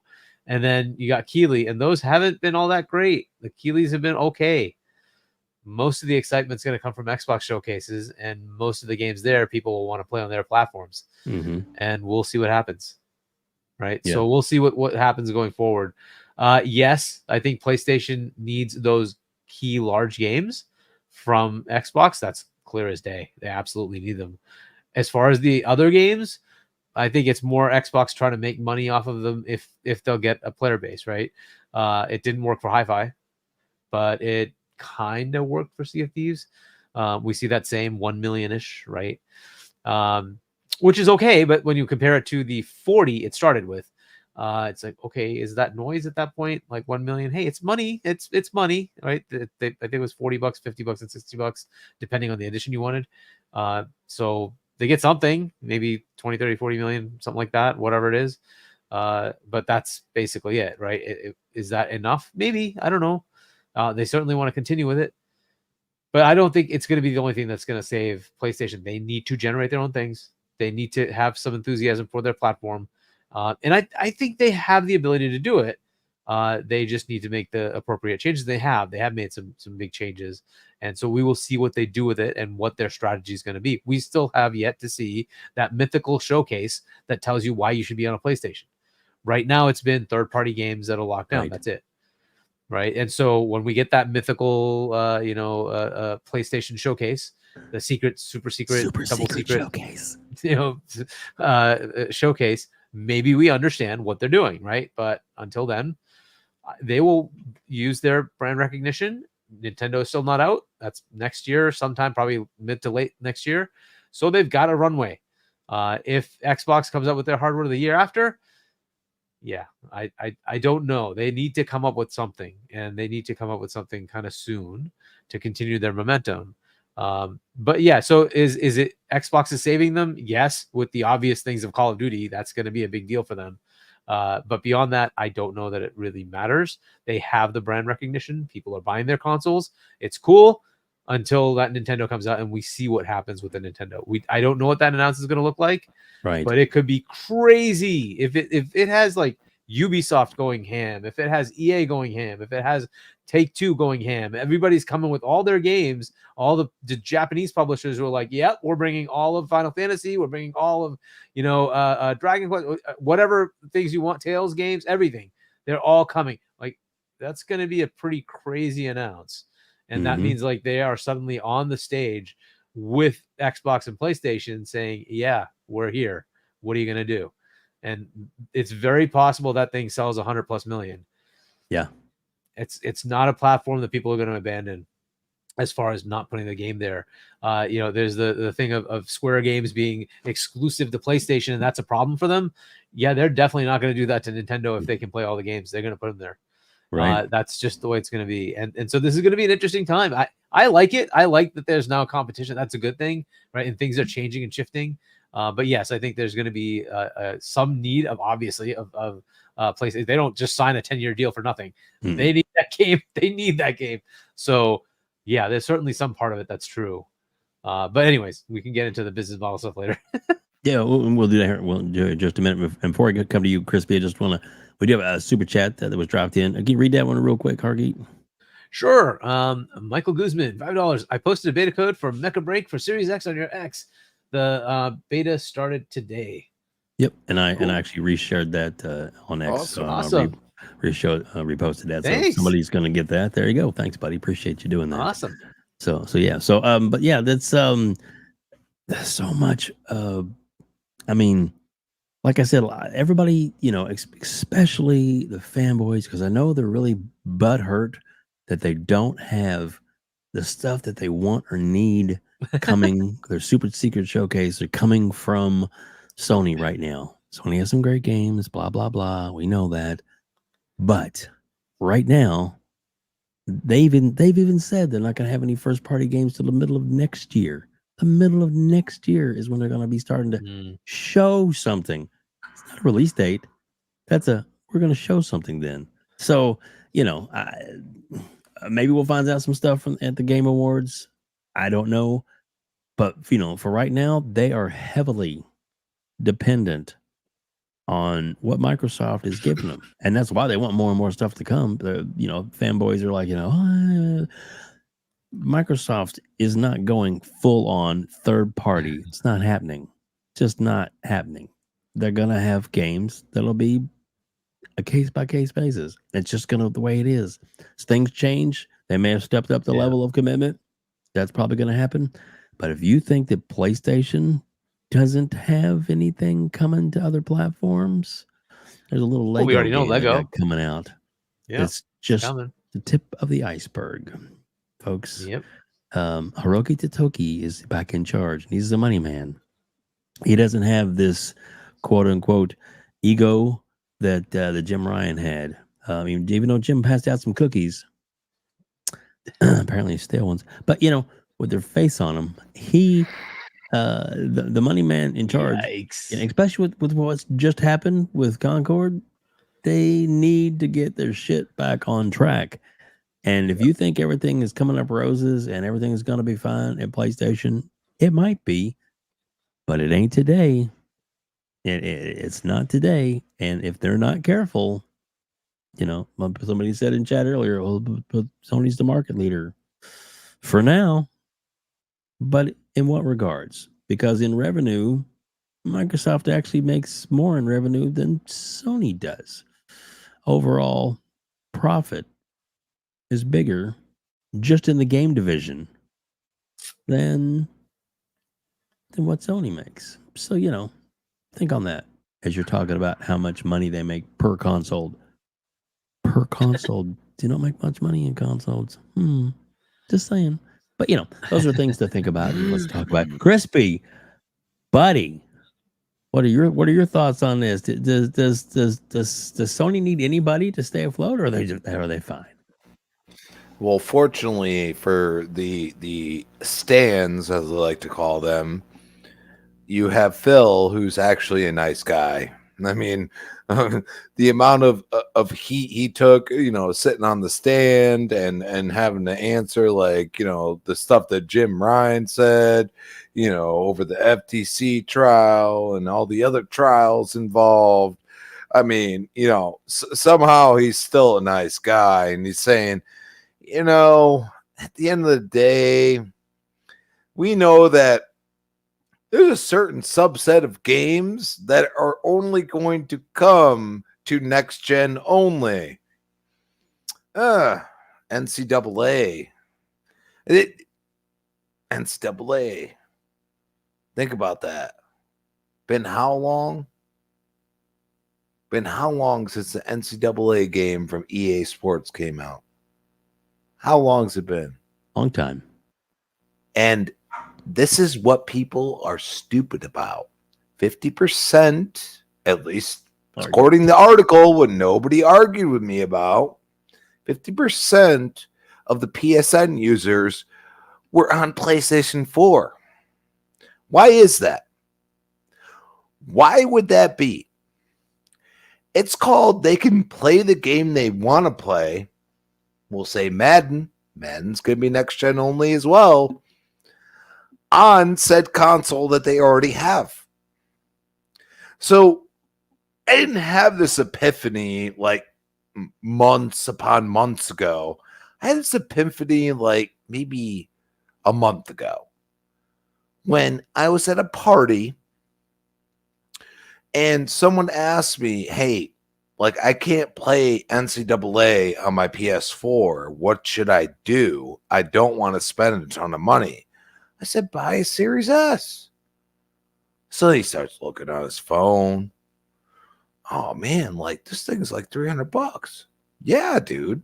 It will play your NCAA. This is the thing that they don't understand. They think, console sales. What are you giving me? PlayStation has no freaking games right now. I'm going to say it for once. Everybody threw it at me for years, and I agreed with it. I said, yeah, you're right. No, we're in a different realm now. Now we got to give you games to feel happy. You want to pay full price for the same game I get on Game Pass? That's on you, bro. That's not on me. You want to say, I'm supporting the devs. Well, how's Concord doing? How's that doing? Ain't doing too good. Sorry. What are we talking about here? I like not paying more than my monthly subscription price for day and date exclusives. Sure, it has went up, but I subscribed for Netflix when it started at $5 a month, and now I'm at $20. What are we talking about here? And everybody will bring up inflation. Well, y'all been saying that for a while to support Sony and say, oh, it's inflation. Okay, good for you, dude. I'm still paying $20 a month, and I get all these games that I'm not even going to play half of them. But it's still there. And that's the point. It's there for me to, hey, I want to play this. I'll play it. Hey, EA Play, you have an Ultimate subscription? Guess what? I can play 10 hours of Madden right now if I wanted to. Did you know that? No. NCAA, 10 hours. You got it right there. Okay, if you don't want to buy the game, you don't buy the game. That's it. It's actually, it's genius because people, hey, I got shit to do, stuff like that, whatever it may be, hey, it's just not my jam. That's the point.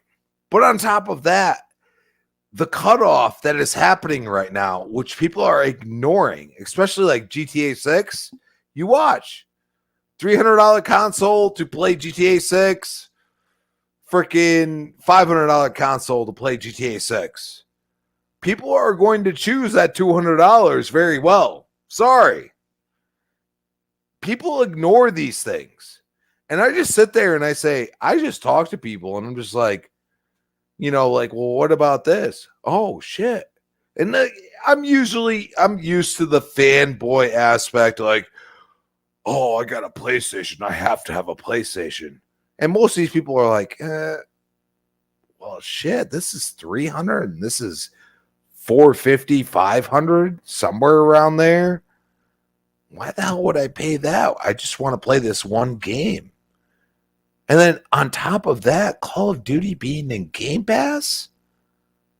I mean, Call of Duty is like, it's not my jam, but, you know, for some people, it's like Gears for me. You know what I mean? So I just, Sony is so lucky right now that they got rid of Jim. Jim was the one sitting on the stand or in video or whatever, but he was there. They got rid of him, and now they got a bunch of other people that, you know, it feels like, okay, you guys could have this. You could have Indiana Jones. It was already a licensed IP.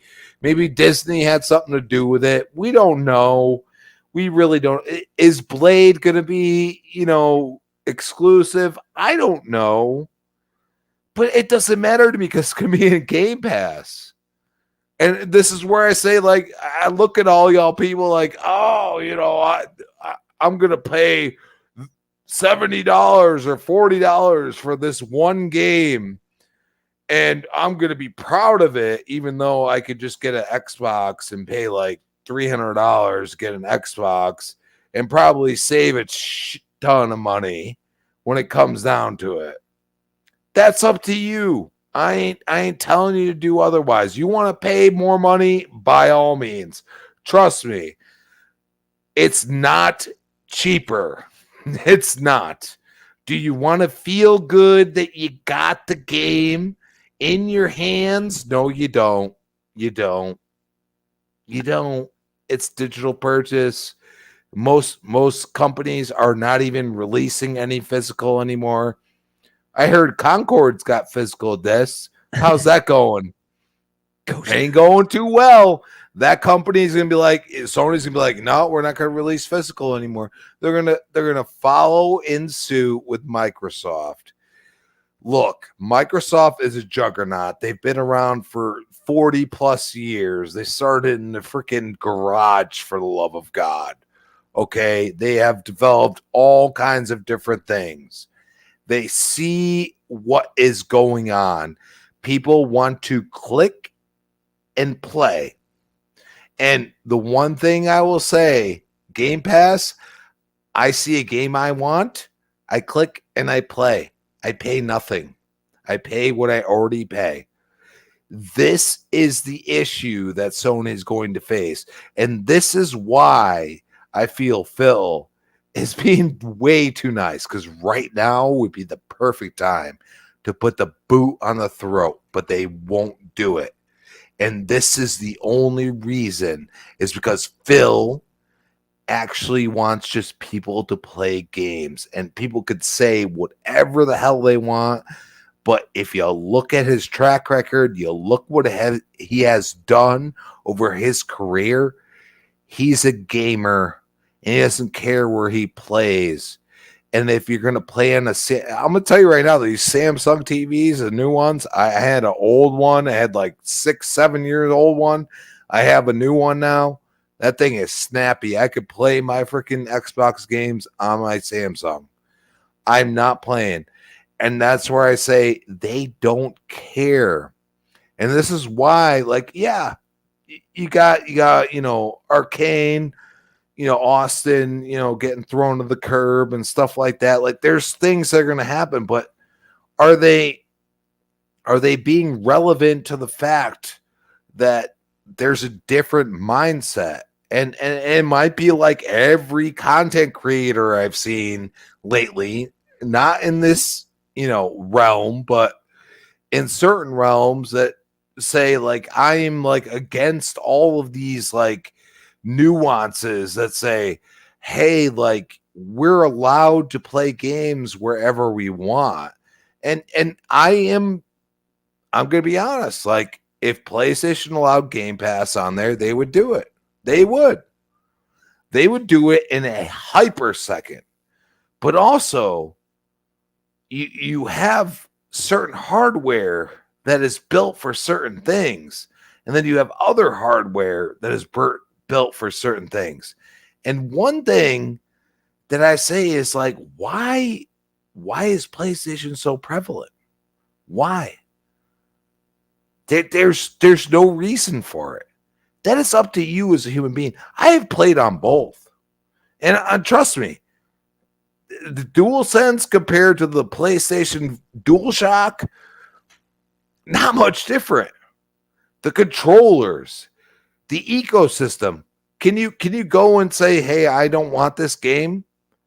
How many hoops you got to jump through for over there? I'm just telling you, like, it's not the same. Like, I have returned multiple Elite controllers. You think they're going to do that over there? Oh, my battery life's only 1 hour. I can't use this anymore. Oh, you're gonna jump through every hoop in the book. Okay? You can't even talk to somebody. And I've watched my friend go through this because he was PlayStation all the way. And I've just sat there and just laughed. And I'm just like, dude, like I could return this. Oh, I bought a Series X. I could turn this Elite controller from 3 years ago because I bought the Series X. Did you know that? No. And then he tried it out, and guess what? He was like, wow, this is easy compared to what it is, which, I mean, we can all say, like, customer service reps can suck most of the time. But that's where I say, like, dude, like, you got to do what you feel is necessary. If you want to save money, go on Game Pass. You could, I'm telling you, you could go and try out Madden, whatever you want. Like, you're gonna get Call of Duty in there. Like, dude, like, be frugal with your money, and that's really all I could say. That's cool. Yeah, exactly. But a lot of good points there, dude. And it's they need anything they can get their hands on right now. I remember like Black Myth Wukong, big hit, great. Not exactly fully optimized or playing great, and there's no real stories about that yet. But I've talked to some people that have actually played it on their PlayStation, and it's even Fonz said later on in the game where he's beaten the game, and it's like he's like, dude, it kind of falls apart toward the end. The controls, the stabilization is just all over the place. I think he even talked about it when you were on with him, Hargeet, on the other night when you were on his show. That it just didn't quite hold up as good as he thought it was going to. So there's hype. It's a big game. Probably game of the year contention. And we'll see what happens. But it is still coming to Xbox. So. And we know it's coming. Yeah, maybe same thing like Baldur's Gate at the Game Awards or whatever. Yeah, exactly. So, and that did come out, and it was pretty successful. And it was funny too about Baldur's Gate was all these ponies were talking about how it's great to come on our system, and then they just didn't buy it. They talked about the return rate was pretty good on that one because it's just like, oh, what game is this? You cried about it, said you were so excited and rubbed it in everybody's face that it wasn't coming to the Xbox, and then you guys don't want to buy it. There you go. There's more than just a point and click sad dead simulator games that are out there. Just saying, there's more to life than a Telltale game. I mean, Spider-Man game. Whatever, you can't really tell them apart. But anyway, so that's my opinion. So, guys, where do you want to go? Anywhere you want to go, or you want to wrap this thing up? What do you guys want to do? We got 400 people here watching us, listening.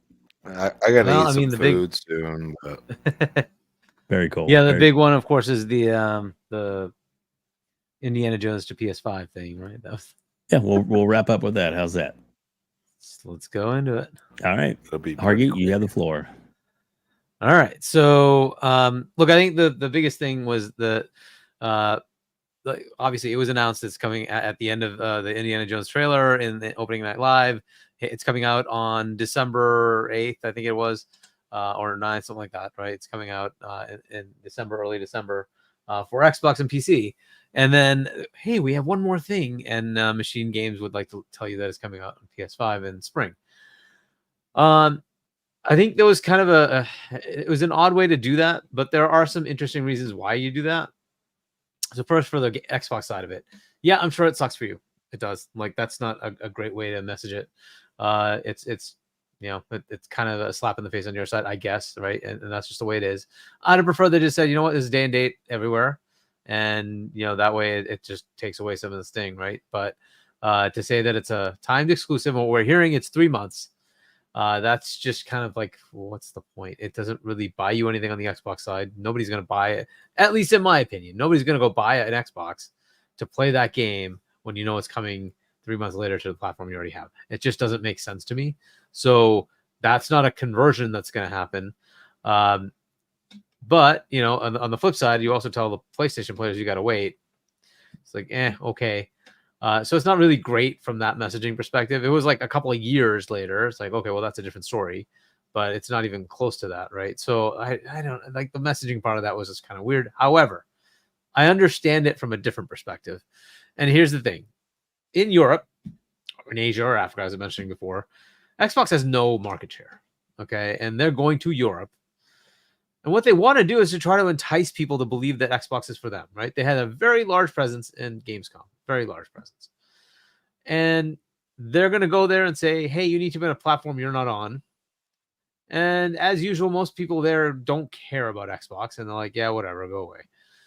And what they want to do is say, you know what? We're going to give you something and try to entice you to think that Xbox is for you as well. And that's how you start to make a shift for them in their head, right? To say, how do I make it that Xbox isn't like this useless thing that you don't want anything to do with, versus, hey, this is a game maybe you want to play. And if you do, we'll give it to you. Here you go. And try to entice them to start thinking about it. It's going to be one game, then there'll be another, then there'll be another, right? There'll be a couple of those kind of things. You have to do that. You have to do that to make them change their mind. And maybe like down the road, they're like, hey, I played these Xbox games. They were pretty good. And what is this Xbox about? And what's this Game Pass thing? What are they talking about there? And it makes them think, right? So you're not going to get everybody, but you might get enough people to start thinking, hey, maybe I should try this. So it starts to shift the narrative of Xbox is useless. And why the heck would I even talk about it to, hey, maybe I want to buy it as a second console, or gee, I didn't really play any of those exclusives from PlayStation, but I played a couple of the ones from Xbox, and I keep playing Call of Duty, and they kind of own that. Why don't I try out the Xbox? This is what they have to kind of do, right? To kind of shift the narrative. Because right now it's pathetic. They have very little to basically zero market share in most of Europe. So they have to shift that narrative. So I kind of see it. Make a big splash. Here you go. Here's a game. It's coming to you. Don't worry about it. You got it. And you do it in Europe. Okay. All right. From an Xbox, Xbox consumer perspective, you're sitting there going, but what are my exclusives? Why don't I have any games? Why don't I get to laud this in front of PlayStation ponies? Well, they don't care about your PlayStation pony console where they care about making money. And they want to expand their reach. As I said, 500 million to 3 billion. That's where they're going. 500 million to 3 billion. Right? There are people in Europe. It's just a fact. There are people in Africa. It's just a fact.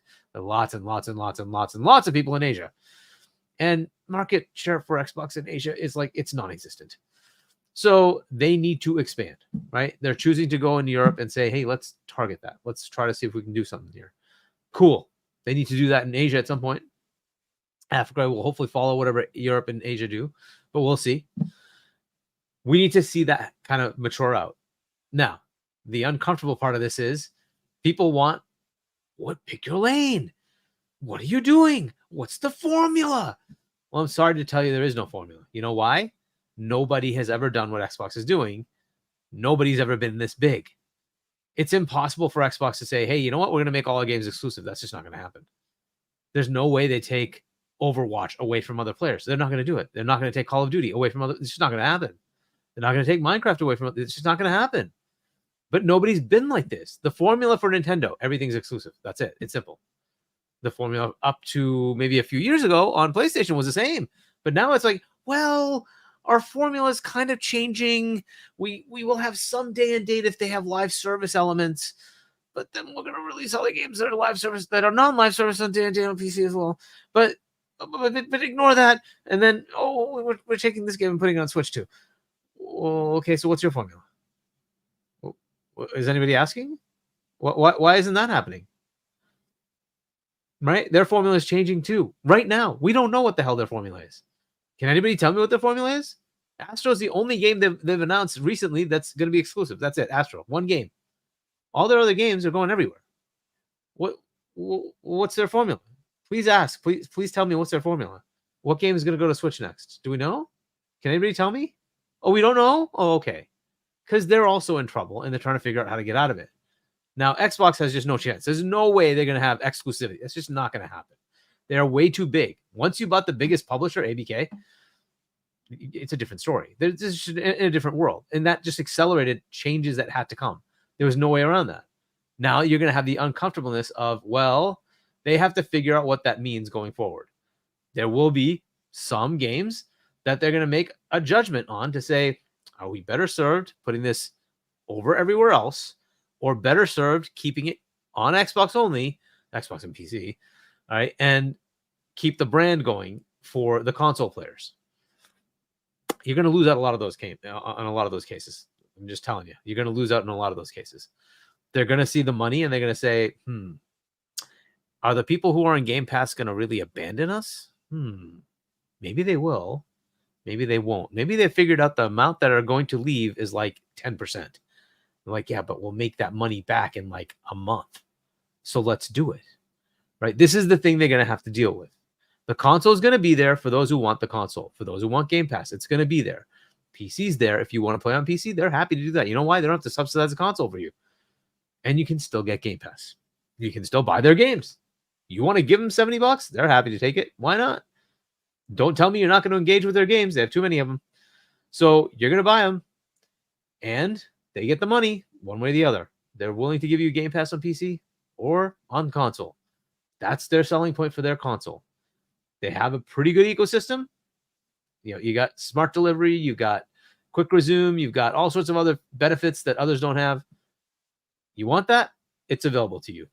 They may even have Steam and Epic on the Xbox, which kind of ends this whole exclusivity stupidity because, well, now you can just play all the games. It doesn't really matter. But it's going to be uncomfortable as far as the first party because they're just in a different world now. They can't make these decisions willy-nilly. There might even be an ABK game that's exclusive. But you can expect the vast majority aren't. They're going to be multi-plat. If they go buy another publisher, you can expect the majority of those games are also going to be multi-plat. Because it's just hard for them to make that decision now to say, as the largest gaming publisher, we are going to just take everything and make it on our console. That's what you want. But that's not a smart business decision. It's just not. So they're going to expand beyond. And this is what they did with Minecraft. That's what they're going to do with Call of Duty. They're going to put it everywhere somebody wants to play. They don't care. They're going to put it everywhere. You're going to see that with some of these games. That's going to happen. You may have thought this game, it's going to be exclusive to me. Maybe. Right? Hey, the formula is anybody that's in the Xbox Game Studios. Sea of Thieves didn't make that. The other two games, out of the 4 games, 3 of them were Xbox Game Studios games.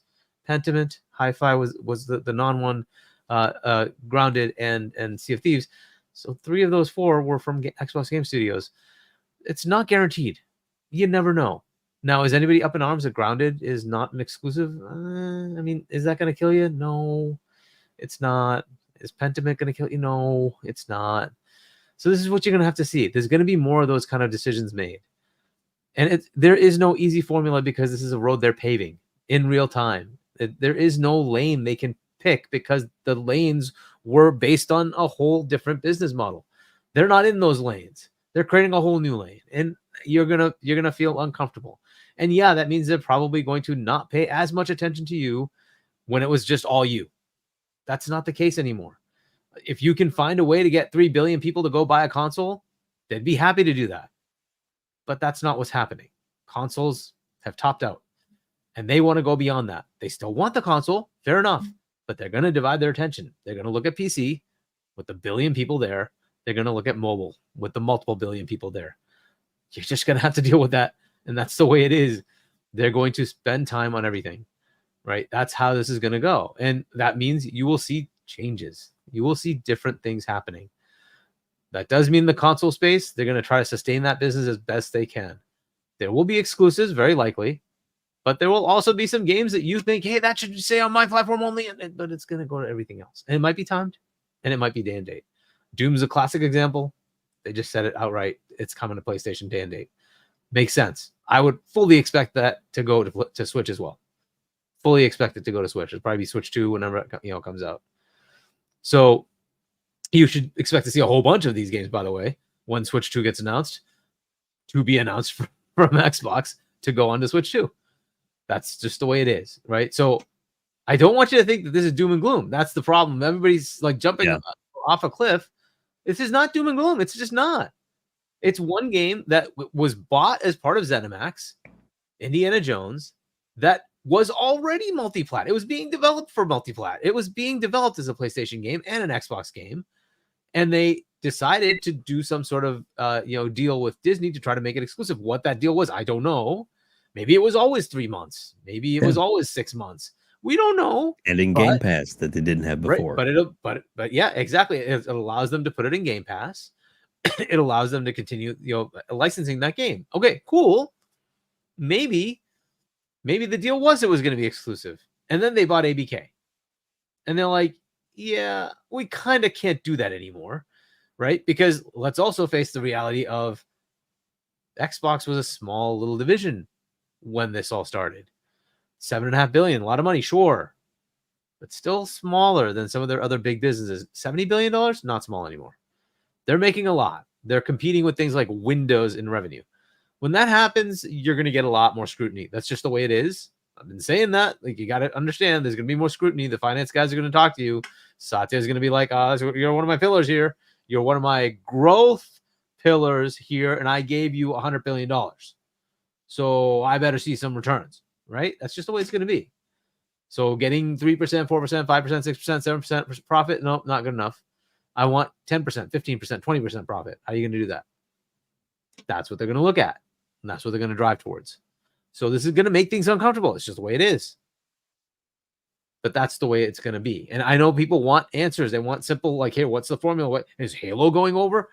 An old Halo might. I can't guarantee you that Master Chief Collection going over isn't a possibility. It very well is. Why? You Because are there are players for absolutely it. right, dude. There are It could players for it. possibly happen. Right? That's exactly like Crispy. Like, at some point, you have to look at this. It's a business saying, how many more customers are buying Halo Master Chief Collection on Xbox? How old is that game, though? Like, that's right, dude. Like, come like on, 2015 or something. When did that come out? 2015 or something. So it's like, how long are you going to keep it here? So if it goes over there to say, let's entice those players, and we sell 1 million copies like we did with Sea of Thieves. Well, hey, that's like, whatever. It's going to be a $60 game. That's maybe, $50 million or something like that. $40 million. What's new is old, and old is new. Right? It entices them to say, oh, maybe I should try Halo Infinite. That's free to play on PC and Xbox, but I can't play. Maybe I should check out that ecosystem. This is what they're going to do. And they want to gain market share, but they're going to try it by getting mind share. They have to do that. Right? So there might be something like that. I don't want that. I'll just be honest. I don't want that, but I can see it. And I can see it from a businessman perspective, right? I can see it from the finance guy perspective, saying, what's my return if I put it over there versus what's my loss if I put it over there? And if that loss isn't high enough, they're going to start doing it. That's what's going to happen. So is it guaranteed that Halo would never go there? Forza would never go there? Gears would never go there? No, it isn't. But they may also make that decision and say, we'd really piss off the customers if we did that. And maybe we shouldn't do it. But I'll be honest, it's $1 billion franchise. They very well could sell 5 million copies, 10 million copies, get microtransactions. And they're like, a lot of money. Maybe they could make $1 billion, $2 billion off of Nintendo and PlayStation on Halo. It's like, do you really say no to that? It's tough. It's what I'm telling you. It's tough. So there's no easy formula. Why it feels like it's wishy-washy. Why haven't they picked a lane? There's no lane to pick. It's a different world. They're in a different world. And things will just have to evolve and you'll have to go with it. Do you get value today? Yes. Are you going to get value tomorrow? Very likely. Are they going to make more hardware? Very likely. Are you going to join in? Are you going to play on Game Pass? That's up to you as a player. I just don't want you to think things are going to A, stay status quo, and B, you're going to have bragging points to say, haha, this is the game you don't get to play on PlayStation. I don't think that's something you should do because it's very likely those games will go there. And if it happens, it happens. You get to play them in Game Pass. You get to play them on the console or PC. You get the ecosystem of everything transfers everywhere. You buy the game on Xbox, it's available on PC. That kind of stuff is all available in the first party, Xbox titles. That's cool. You don't necessarily get that on the other side, right? So you do get some benefits if you're in this ecosystem. But then you'll say, well, but why not I just go to PlayStation? Well, you feel free to do that. If that makes sense for you, go ahead and do that. If you want to buy a Switch, I wouldn't stop you. Why? They're going to have a killer lineup. Go buy it. Fair enough. But you'll pay $70 a pop for every game. That's on you. I'll still keep my Game Pass. $120 a year. I get all these games. I get my discount code Game Pass. I'm happy. I get to play all those games $120 a year. I get way more value out of that than I've gotten on any other freaking platform. I love Game Pass. It's great. I get to play games all the time.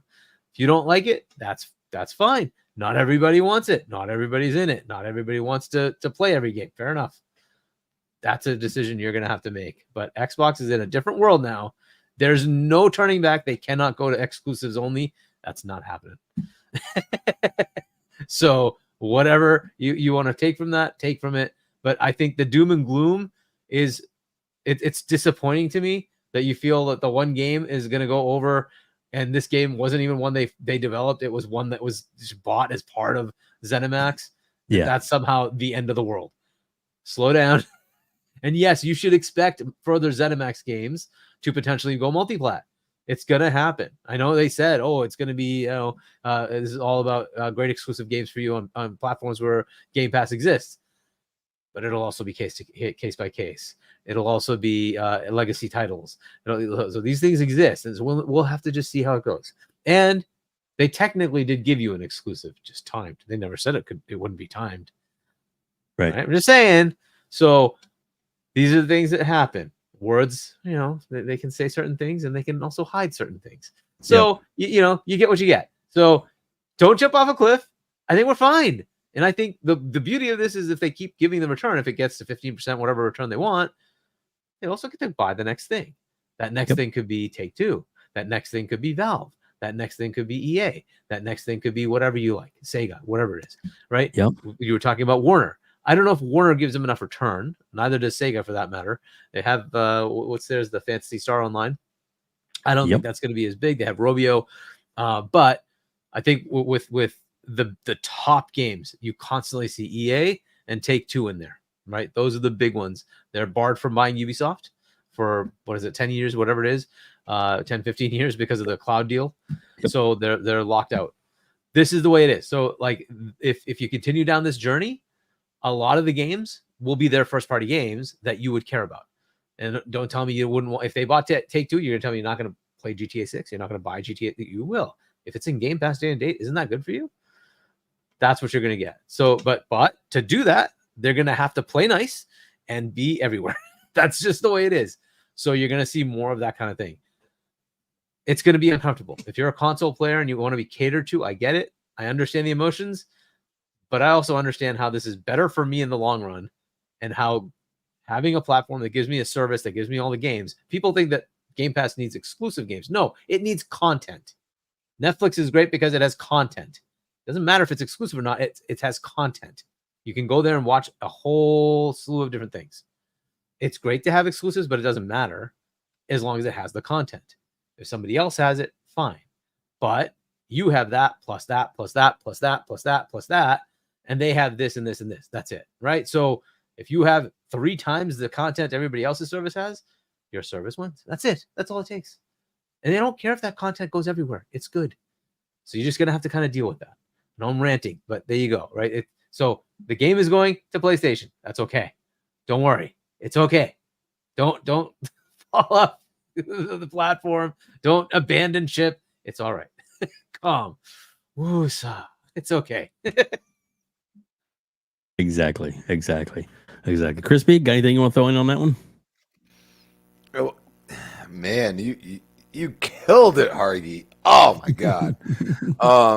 The only thing I could say is that I mean, especially bringing up Netflix, like Netflix has a plethora of like different things, like docu-series and like Netflix original content and all these other things. And like they'll bring The Office in there after all these years, and like it will go ham. Like you pay for a subscription, and I mean, I've used a lot of them. Like Apple TV has been pretty good lately, not gonna lie. But Netflix always brings out all of this, like, microcosm of like my life. Like, hey, like I want to laugh today. Let's like watch That 90s Show. You know what I mean? Which is, makes me feel old because, 90s when I grew up. And then, like people were like, oh, I watched on, CBS or whatever the hell it was That 70s Show. Like, but like that gravitates towards me. And like they do that. And Xbox, I feel, is trying to do the same thing. But also, at the end of the day, like, there are certain IP. I can't sit here and be like, oh, because you're a PlayStation gamer, you don't get to have an experience Indiana Jones. Now, if you want to pay $70, that's on you. That's not on me. That's on you. So for them to do that, I don't hate it. I just don't. I grew up doing all the crazy things, playing with other people on other consoles, experiencing them, understanding them. I played on the computer. I like the plug and play aspect of a console. That's what I love. But I mean, like Test Drive Off-Road 2, played that till no end. I played NBA Live 99 on my Gateway 2000. Okay. And then I had all the viruses come in some way, shape, or form, whether it was my own fault or not. The point is that I like my aspect of a console. And on top of that, I feel like I'm renting a game. I mean, I am. Okay. Like if I unsubscribe and I'm done with the membership, then I don't have the game anymore. I understand that. It's quite simple. Now, here's the problem that I have is that, Concord and Helldivers and all these other games came out on PC. I had watched the same hate about Xbox doing the same thing, even though these idiots didn't realize that we can go as far back as Microsoft Flight Sim, or even if you want to go Xbox exclusive at the time, Gears of War 1, not Ultimate Edition. The original Gears of War 1 came out on PC. Okay? They have been testing these waters for years. And this is why these games, there's one. Helldivers did good. All the other ones, they failed. Microsoft been doing this for a long time. How's MCC done on there? It went years with 100,000 plus people. Yeah, it dropped off now. There's new games out. There's a lot of other stuff going on. But there's a whole, like Destiny. What happened in Destiny? I used to see Steam charts of Destiny doing crazy. Now all of a sudden PlayStation killed it? I mean, what are you talking about here? You know what I mean? Like, let's not act like one is doing better than the other when it comes to certain things. But also don't act like one is doing better in the fact that they're being exclusive, which is a load of crap. It's unacceptable. It is acting like, hey, there's this smoke and mirrors over here, and we got to see exactly what everything's going on Microsoft's side. Look, they're giving you a game. Enjoy it at your $70, and maybe they'll say $50. I haven't seen the exact number. You know what I'm saying? I might say, hey, we'll throw it to you at $50. That's up to them. Okay? But all I see is like Bethesda games and this and that, and Activision games going multi-plat, and then everybody's like, oh, Forza. Okay, Forza Horizon 5 has been out for what, 3 years now? What are we talking about? Okay.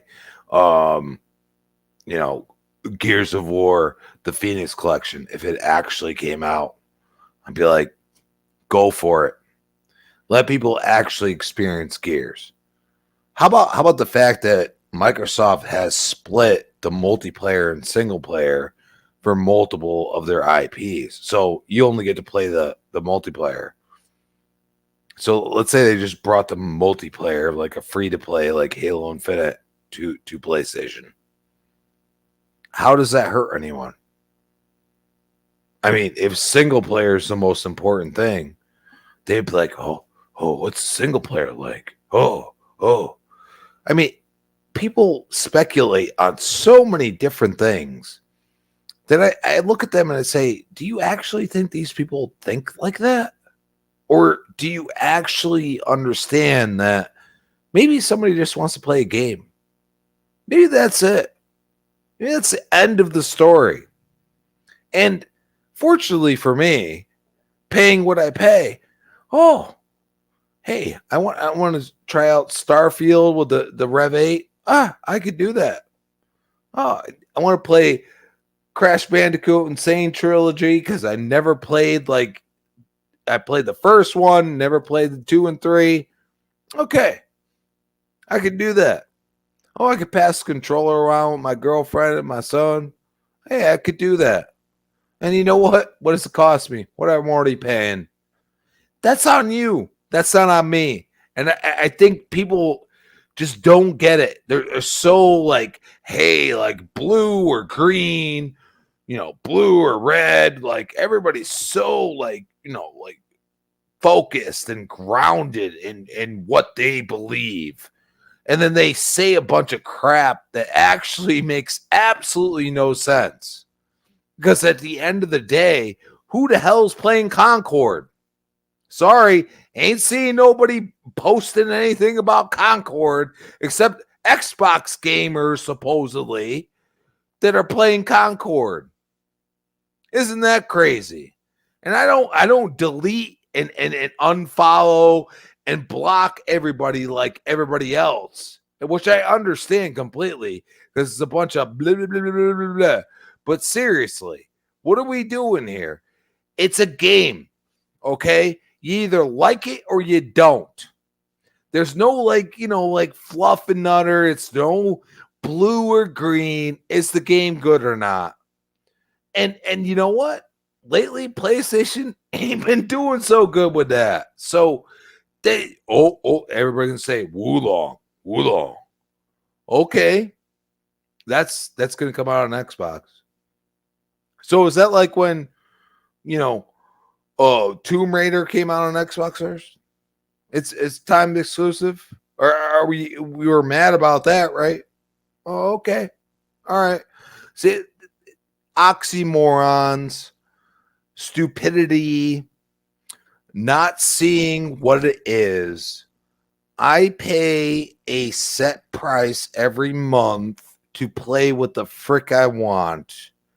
And if you don't want to deal with it, if you don't want to understand it, if you want to pay $70, so I could play 4 or 5 games within that said month for $20, and you pay $70 for one freaking game, which I see a lot of people being like, nah, this is not my jam.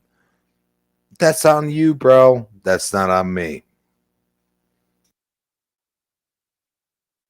There you go. There you go. I like it, man. Everybody had some good opinions tonight.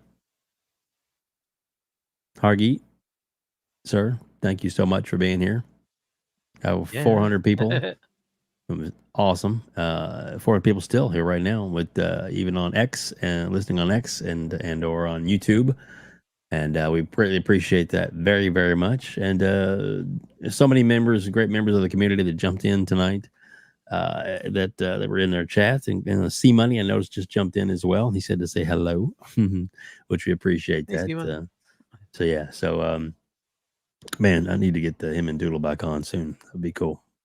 C Money, I'll talk to you, and we'll see if we can get you back on soon. But yeah, what a great show tonight, man. Thanks again to Mr. Boomstick for coming out. We appreciate that, and for FarQ. Thanks, FarQ, for being you saucy little guy. Anyway, what?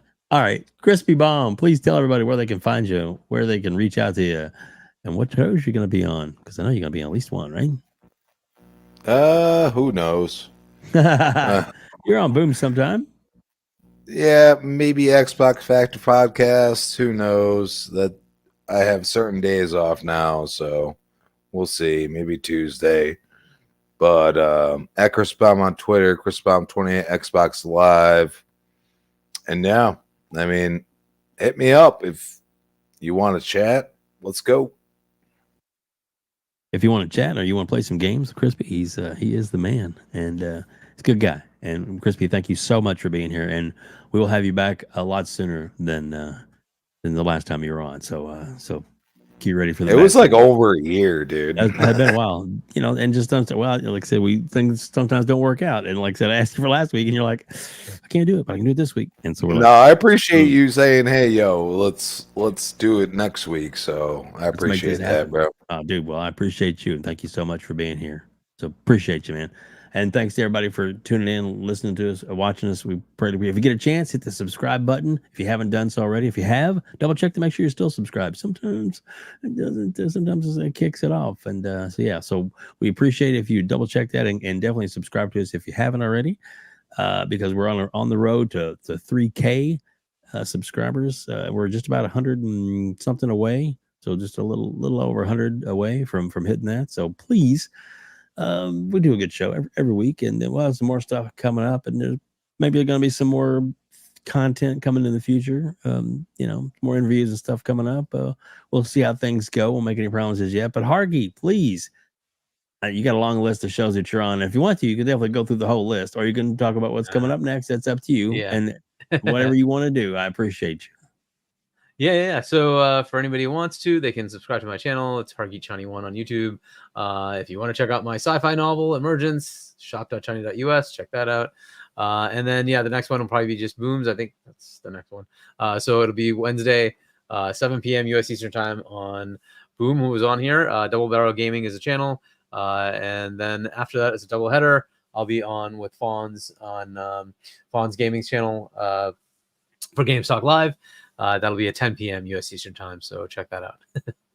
There you go. Thanks for coming, Crispy. Exactly. Thank you for being here, buddy. Shout out to Boom, who was here as well. Exactly, Mr. Boomstick XL. Awesome having him here as well. And to appreciate each and every one of you for hanging out and tuning in.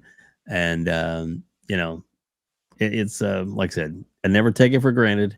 It's always a blessing to have such amazing people show up and hang out, and for the most part, keep it pretty safe. I know Boss Ma, Lethal Papa was in there keeping everybody in line if you needed to.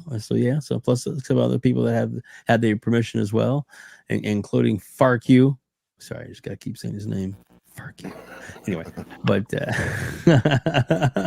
love you, bro. All right, man. Thanks everybody for joining us here on the Gamers Council.